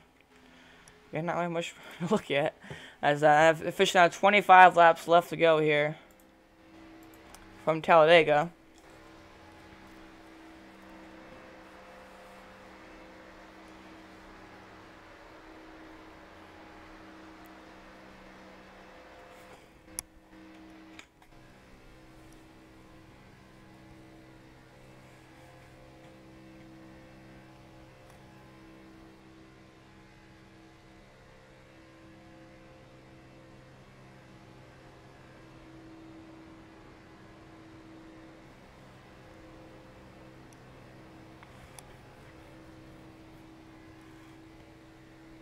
So Jim Mott and Justin Wilson been in the class of the field pretty much all night long. They're up front still. Jim Mott, he's led about 43 laps here tonight, so pretty dominant performance by Jim Mott. But Justin Wilson looking to try to go for 5 in a row. And his first 5 starts with the Atchison Motorsports Xfinity Series Season 1, so.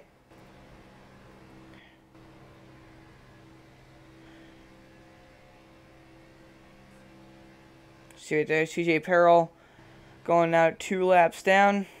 Definitely not the night he wanted on his opener race. His first career start here in National Motorsports Xfinity Series, but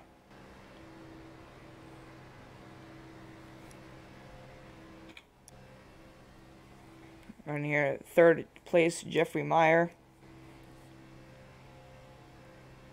Oh, the gyro cab.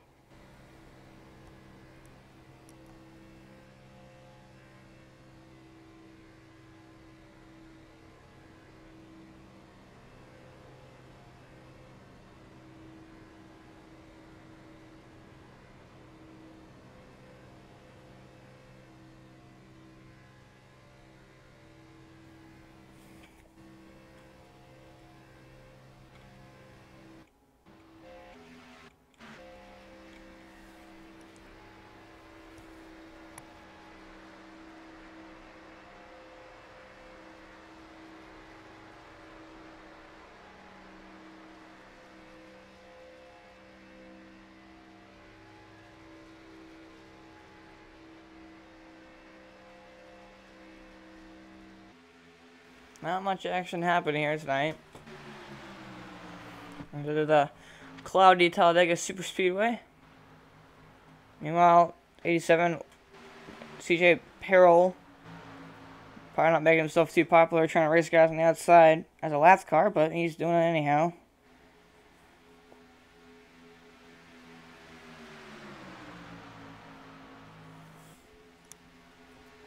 He's actually going to pull in 3rd in line here.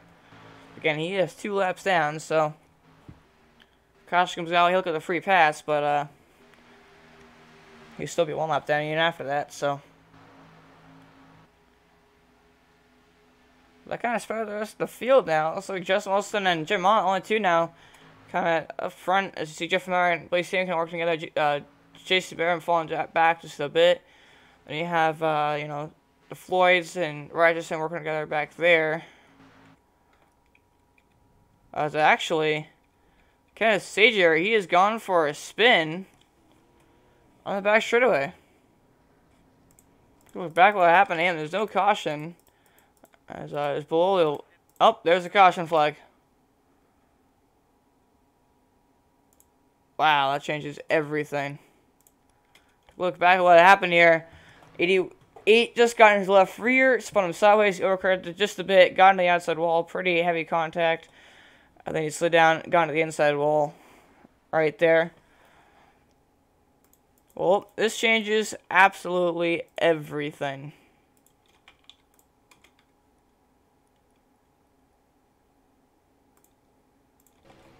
We're now with the 61 machine. Just got hit, got sideways, and as soon as you go down the apron, the car wants to, you know, turn back up the track, and that's why you gotta be careful. You gotta turn to the right, and as soon as you go down the apron, that's why you gotta turn to the left, and he just wasn't quite able to react fast enough to that, and he ended up getting quite a bit of damage, pretty severe damage on that number 61 machine.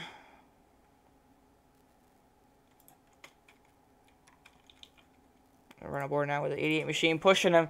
So here, just kind of goes down, just tags him. That's what sends him around. You see it there, gets into the wall. So tough break for Kenneth Sager after he fell back and lost the draft right there, but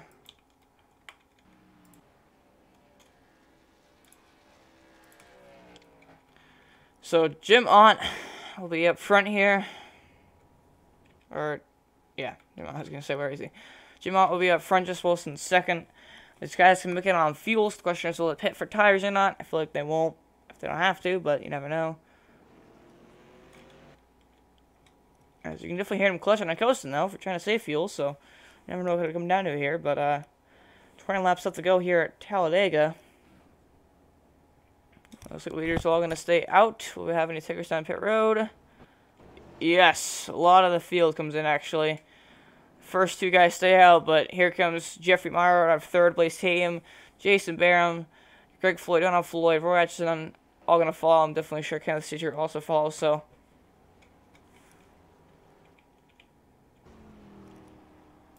I'm going to show pit stops here. I mean, it's not always terrible to pit. You know, they're not going to lose any track positions with that bad pit stop. Get some fresh tires. You can make more aggressive moves without getting sideways, getting loose. Got more fuel in the tank, just as security to make sure you can get to the end. As you see 50 gonna come out. Then it comes to 23, 83, 26, 42. Yep, all in the same order they came in actually. So nothing changed up front.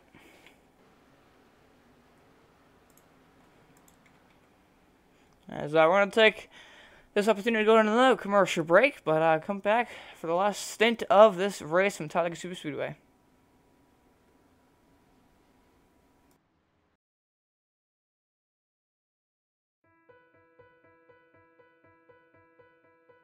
I want to leap over buildings, want to fly over the shores, faster than a lightning flash, rushing through the cool night air.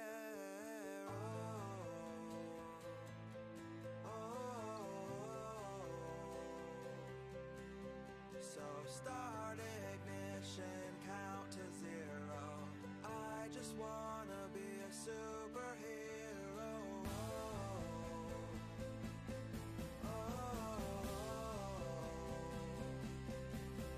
With fearless thoughts, emotions swirl. I wanna be the man that saves the world.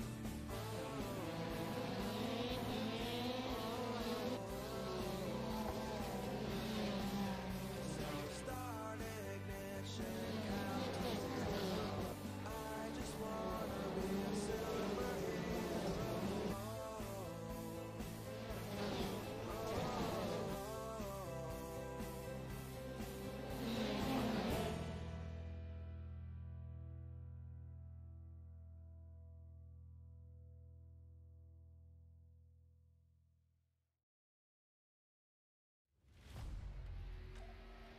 The yellow flag is out. Pit road is now open. Keep your eye on those gauges. We'll give you 4 tyres. 3, 2, 1, now.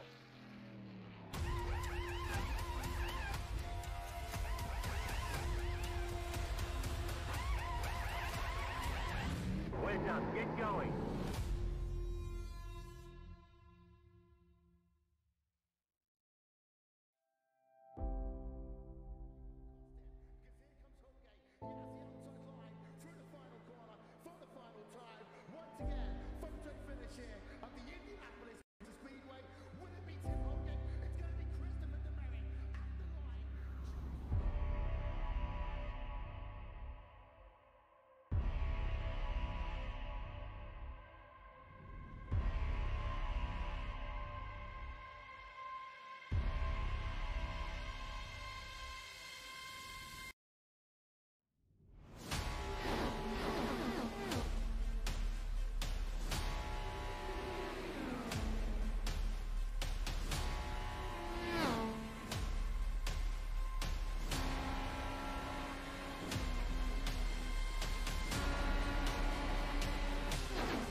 Go back lab now to Atchison Motorsports Xfinity Series racing from Talladega Super Speedway for race number 8 of the very first season.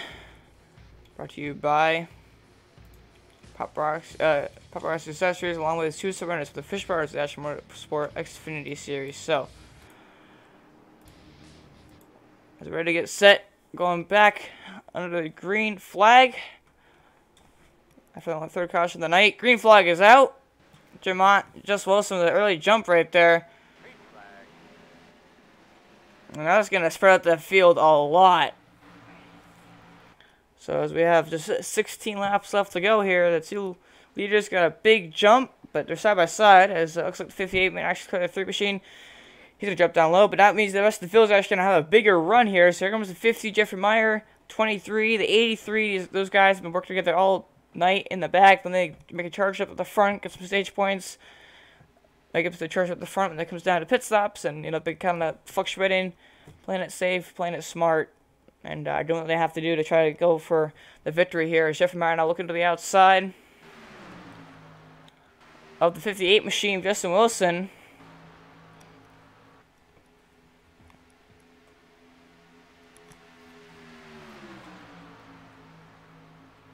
Not quite able to get big enough for a run right there, even though it's 3 cars versus 2. The inside lane is just faster. Just Wilson leads that lap. Jim Ott ties actually Jeff Meyer there second. As they're still trying to get a run here on the outside.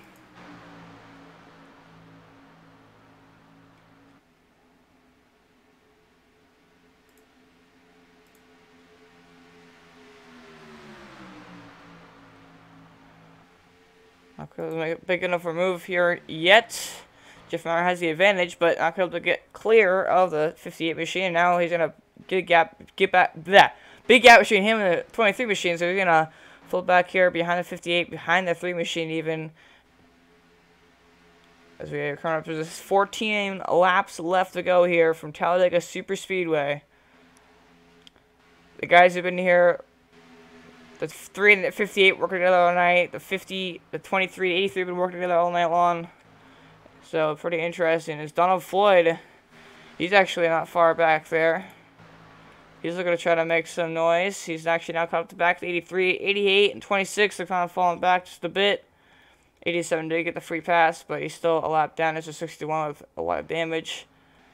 But up front, Just Wilson continues to lead him here.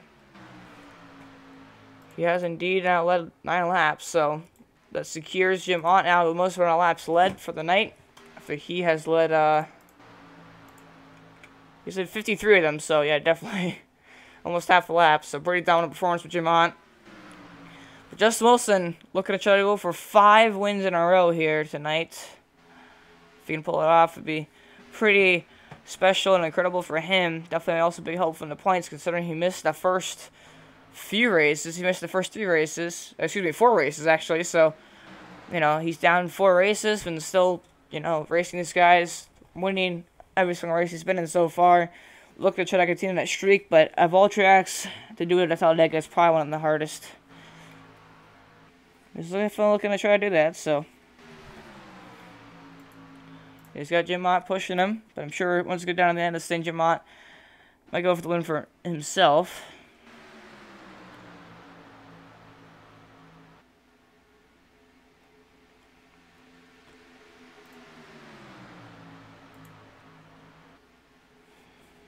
As Donald Floyd still holding on to the back of this pack. 6 cars here, and it's just a single file train for now.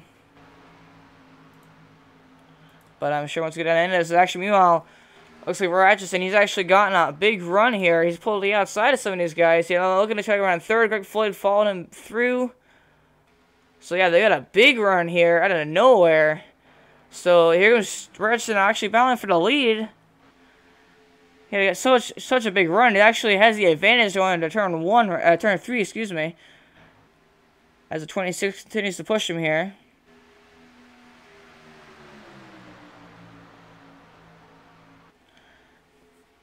Donald Floyd back there on the outside trying to get his brother's draft. Cannot quite get up there, but Roy Atchison having the best run he's had all season long here tonight. He's going to lead that lap just barely over Just Wilson, He's looking to try to clear the 58 machine so he can drop down low. Here goes the 42 now, helping his brother out, and for Atchison, league owner. Next time by will be just 10 laps left to go here. You know, I hear a lap car in front of them, 61 of Kenneth Sager.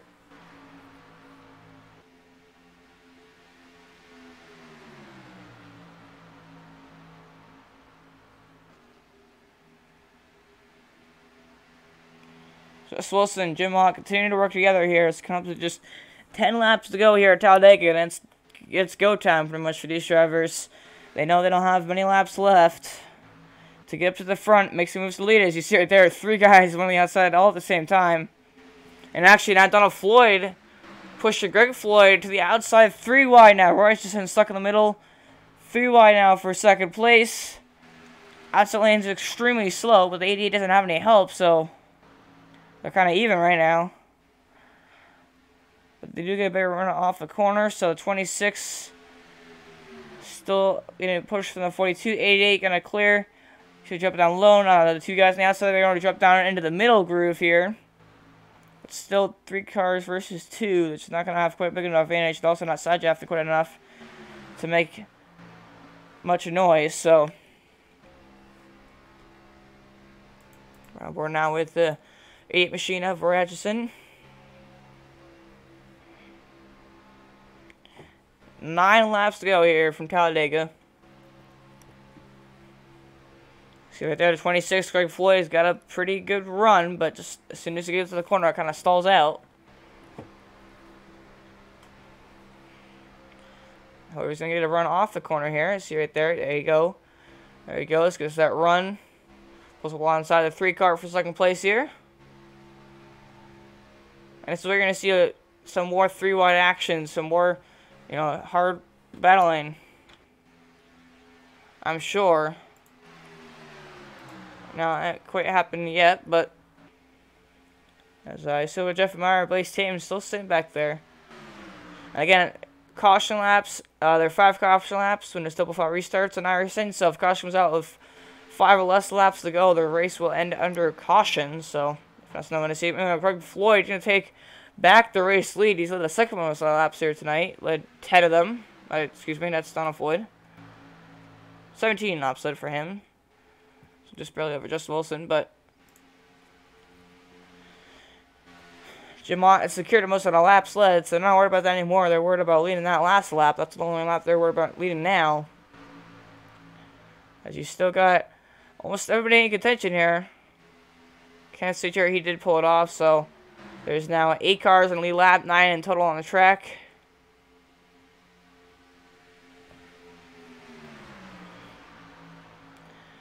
It's coming around now, 7 laps to go here at Talladega.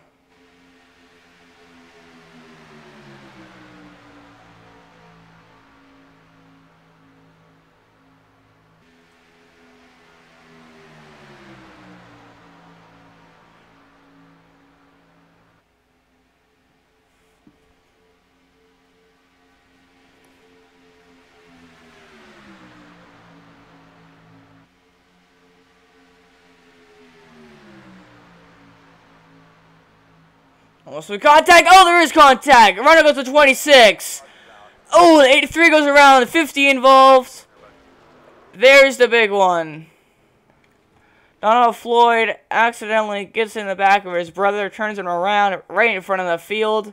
50 machine, a heavy damage for him. The 23 gets a bit of damage in the nose. 3 machine, also a lot of damage.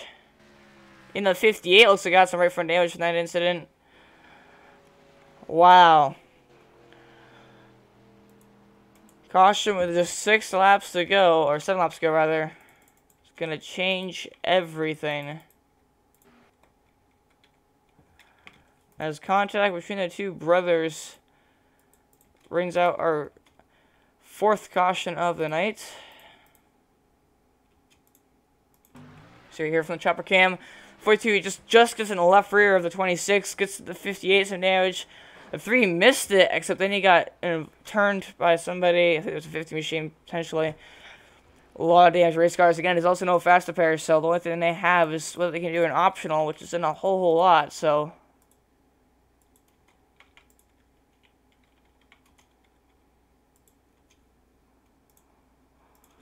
Look now. Shit, the 42 just got in the back of the 26. And it was on from there pretty much. So you're right on board now with the 3 machine of Jim Ott, who mostly got through it until he just got involved for that.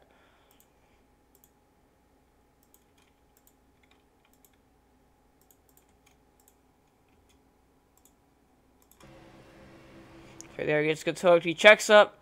Manages to miss the Xfinity 26 until he sends it right up the track into him. It makes me go for a spin. There's a little bit of front end damage, not too severe in the front end, mostly just on the rear end. So hopefully he can get it fixed and still be in contention. But that definitely hindered a lot of these guys. They're actually not going to make some pit stops here.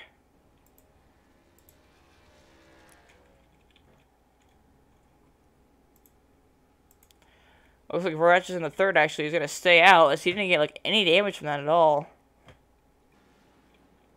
Wall Blaze, Tatum, Jason Barham. So, you know, off pit road, it looks like I think they're all just pretty much getting their damage fixed as best as possible. Greg Floyd going to come off first off of pit road, but he's still going to come out in 4th place as the top 3 stayed out. Atchison, Blaze, Tatum, Jason Barham. So we go back green flag racing. It'd be under 5 laps to go, so I think it'll be actually about 2 to 3 to go. It'll be 3 laps to go. So 3-lap shootout. 3-lap shootout here, I believe, at Talladega. So I'm gonna see if we can pull anybody in here as they're all kind of getting their damage fixed now. Greg Floyd just not quite sure what he's doing, but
I'm gonna pull Roy in the booth here. Roy Atchison, do you have a copy? I sure do, buddy. So yeah, Roy, I've seen you up front most of the night, probably your best run of the season so far. You got a little bit of damage on that front end there, but just tell us what your plans are and trying to get the win here tonight. Well, my plans are trying to keep the fast guys in the back. I'm gonna take the low line and try to run it and see what happens. But I have a bad feeling I'm gonna get outpowered on the outside. But I'm gonna give it a shot, and I just want to thank Paparazzi Jewelry for letting me run this thing. And suicide awareness, you know, it's bad out there for all these soldiers that are coming over, and they're all, you know, it's really bad this year. So I just want to thank everybody for putting on a good show, and I want to thank you for broadcasting us. Certainly, and we finally saw our first big crash of the night. We had a couple of guys spinning the end of stage 1, but first kind of big one, if you want to call it that, right there, the 26, the 350, a lot of guys involved in that, a lot of guys with damage, seeing if they're going to, you know, be slow. So you're definitely a pretty good contention here with a pretty clean race car. Yeah, the only one I'm really worried about is the 58 and the 3. They've been working really good together. I mean, they pushed me a couple times, and I think they have a pretty fast car. So we'll have to see what happens. Blaze is fast, 83's fast. Got a couple fast guys behind me, and I just have to watch it and make a clean pass on it. Hopefully, I get off with the W. Yeah, sound like 2-lap shootout and go back green. So I wish you the best of luck for Roy now. And yeah, we'll be watching up here. All right, thanks, buddy. All right.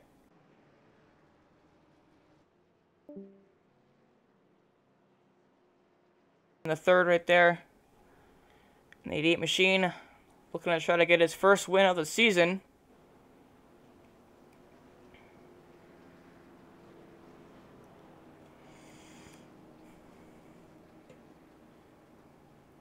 Just kind of cruising right now. So we should get the one to go here. As it comes across, pace car light should go off, and which means we'll technically go back green 3 to go, but they're going to cross their finish line. So it'll be 2-lap shootout here. Takes about a full lap to get up to speed, so gonna be interesting if the caution comes out between now and between the restart and the next lap. They'll end the race under caution. If they wreck in the last lap, there's no cautions in the last lap, so too bad, so sad, pretty much. But yes, so gonna be interesting here to see where Atchison he's led 11 laps here tonight. Gonna be interesting to see, you know, Blaze Tatum. He's got a little bit of nose damage to the 88. You know, he's got some right rear damage, got a little bit of roof damage somehow, but doesn't have too much severe damage. I don't think it's gonna affect him too much. I don't think he was even involved in that last crash. I'm pretty sure it's just from before, so it shouldn't really affect him because it didn't affect him before. The guy with the cleanest car out here tonight, 83, Jason Barham. He has kept his nose clean completely. I mean, I don't think there's a scratch on that race car, so nice job by him sitting out of everything. Only car out here with no damage at all, so props to him.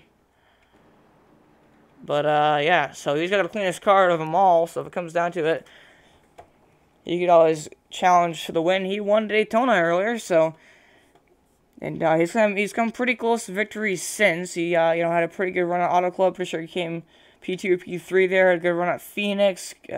He's had a good run the last few weeks, I think, so.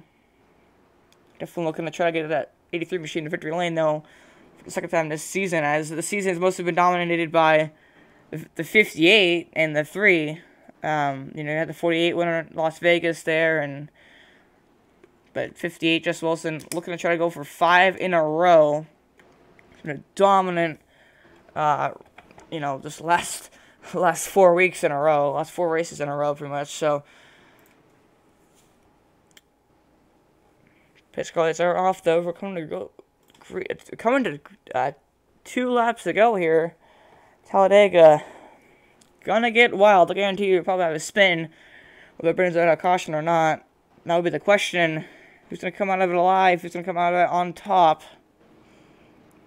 Got some guys damaged. Some guys are gonna be slower than others. Got him in a lap car. Actually, no, the 87. He got his lap back from that caution, so he got pretty lucky for that. That's CJ Peril. He is now, or yeah, he's now 8th, so he's last gonna lead lap, but he's still in the hunt of this. Now it's the pace car, Mitchell Harf turn down onto pit lane, fills down the hands of Atchison, the 3rd, the league owner. Heard what he said right there. He got some fast guys behind him. That's certainly true. They're gonna try to pressure him into a mistake, but we're waiting now for the green flag. Green flag's out or gone.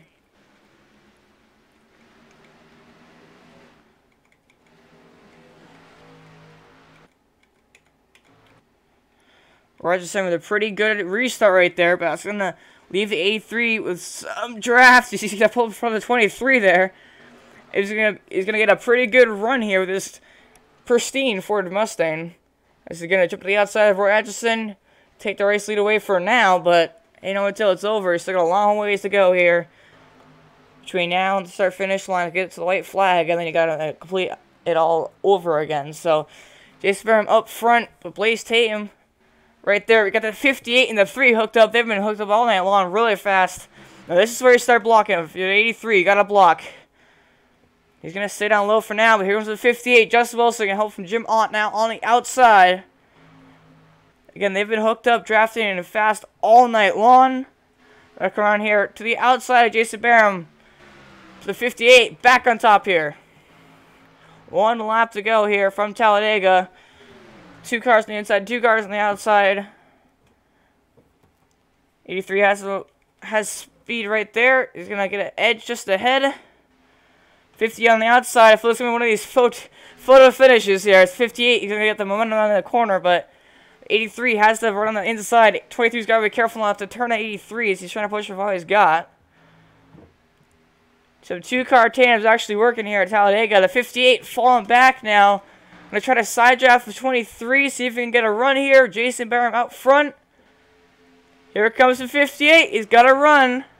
Just not going to be enough. Through the trial vote, Jason Barham going to pick up his 2nd win this season. Jason Barham wins at Talladega, and they're right coming across the line. Ooh, a hard hit for the 50 machine on the inside wall. Jess Wilson going to pick up third right there after winning the last 4 weeks in a row. But Jason Barham will pick up the victory here today at Talladega. Great drive by him. Kept his car clean all race long. Look at it. There's literally not a scratch on that thing. Great job by him. Just keeping his nose clean, playing it all right. He's been in the top 5 much of the night, unless he was sitting back. Just great drive by him. Made the move at the perfect time where Atchison was able to just hold off to 58 in the 3, which is a feat that few have completed tonight, but he was able to do it, so he's going to come around here to set finish line and try to burn him down.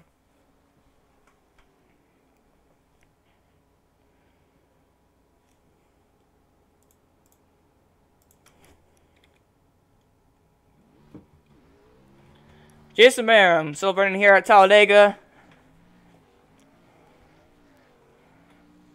Great drive by him. Won Daytona, the season opener. He's going to do it again here at Talladega.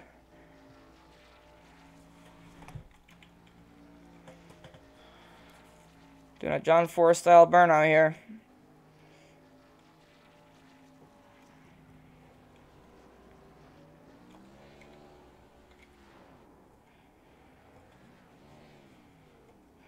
And as Jason Barham is going to continue to celebrate here, we're going to go to a quick commercial break. We're going to come back for have a word with your top finishes here from Talladega.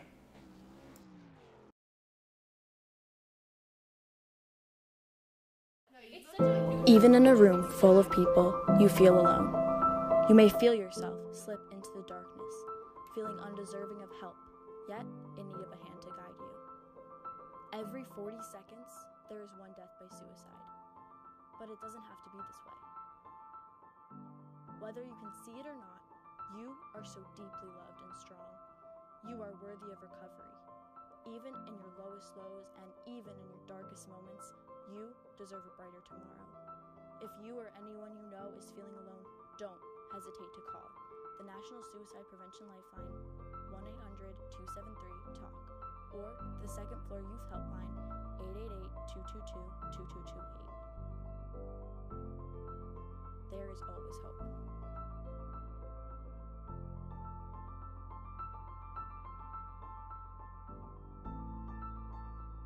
You deserve a brighter tomorrow.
I used to feel alone, awkward, and self-conscious.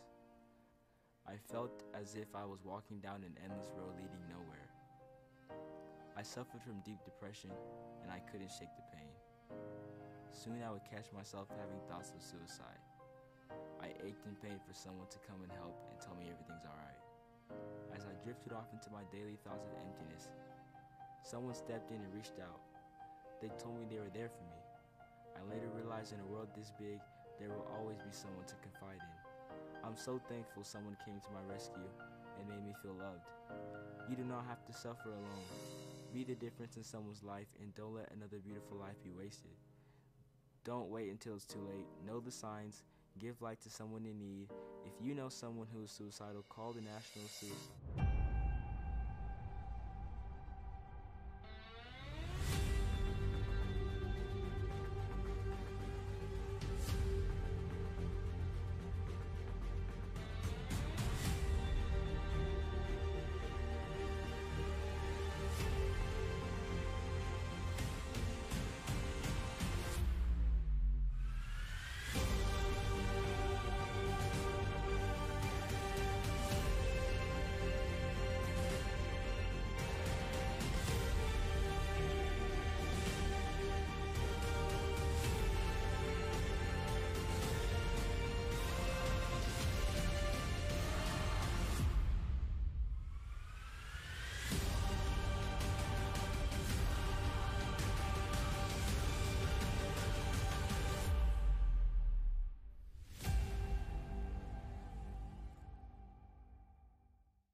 We're back everybody now to post-race interviews here from Talladega Superway and National Motorsports Xfinity Series. Fortunately, we do not have our third-place finisher, Justin Wilson.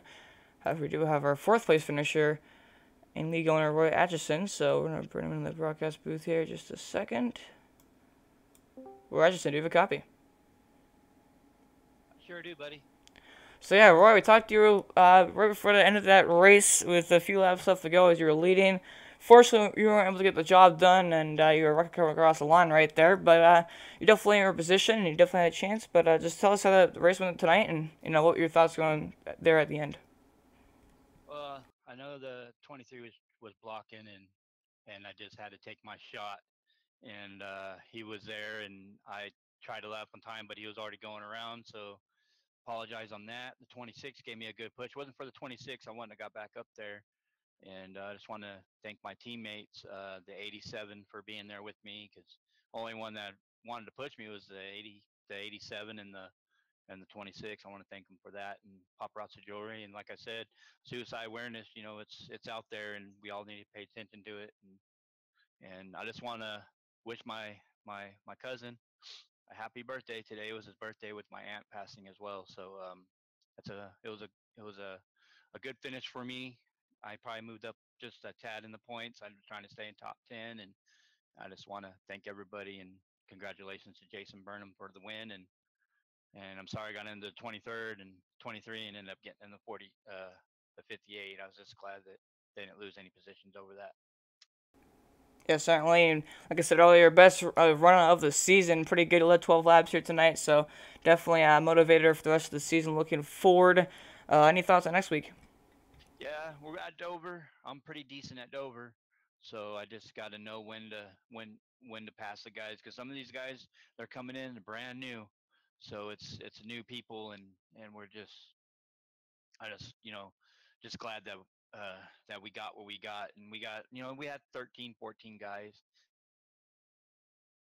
and so put it out there and try to get more people to join and see what happens. Yeah, certainly. We had CJ Perrell. Pretty sure it was his first start of the night. Yeah, that's my teammate. He's my new teammate. He's the only one that really pushed me, besides 26 and the 42, and 58 pushed me a couple times. 3 pushed me a couple times. So it was all in all, it was a good race. Yeah, certainly. And thank you for your time, Roy. And have a good night. You, buddy. Thank you for broadcasting as well. Yep, no problem. Alrighty. Alrighty, so that was your third place finisher there.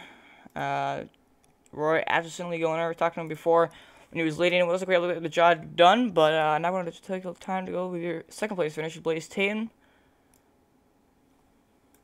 Blaze Tatum, do you have a copy? Yes, sir.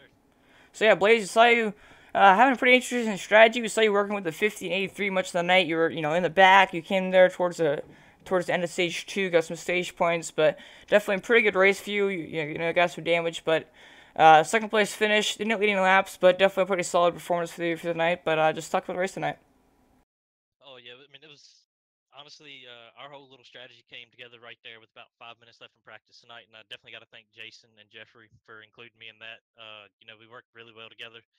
And right there at the end when we had that last caution, before we head to the green white checkered right there, it really threw a kink in our plans with Jeff getting so much damage.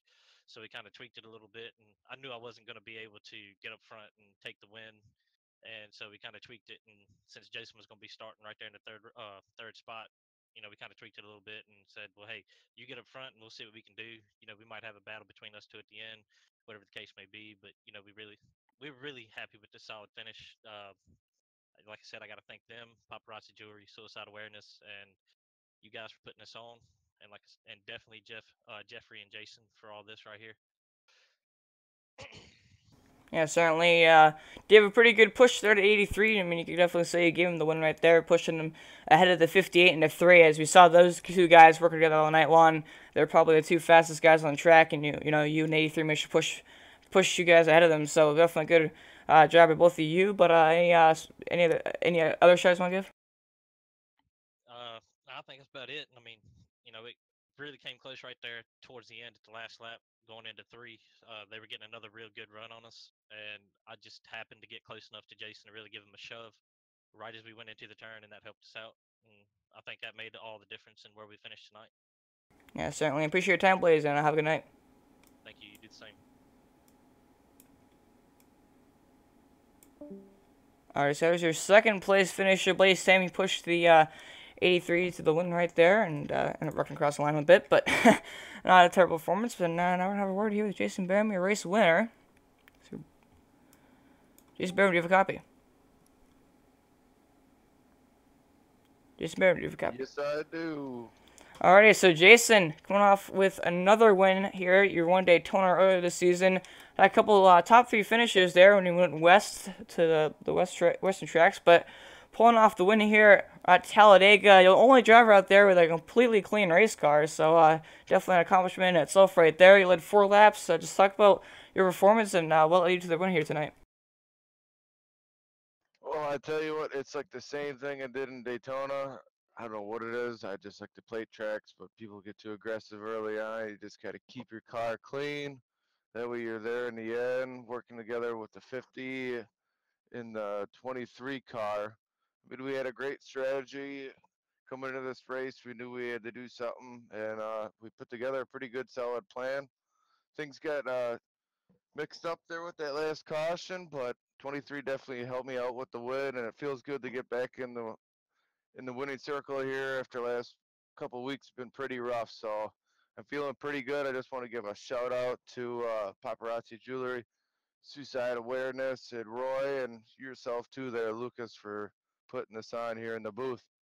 Yeah, certainly no problem. And any talk about how you were in the back of the draft and just how you knew that you were able to get up there, get some stage points in stage 2 there. The 3 of you kind of worked together, got up at the front.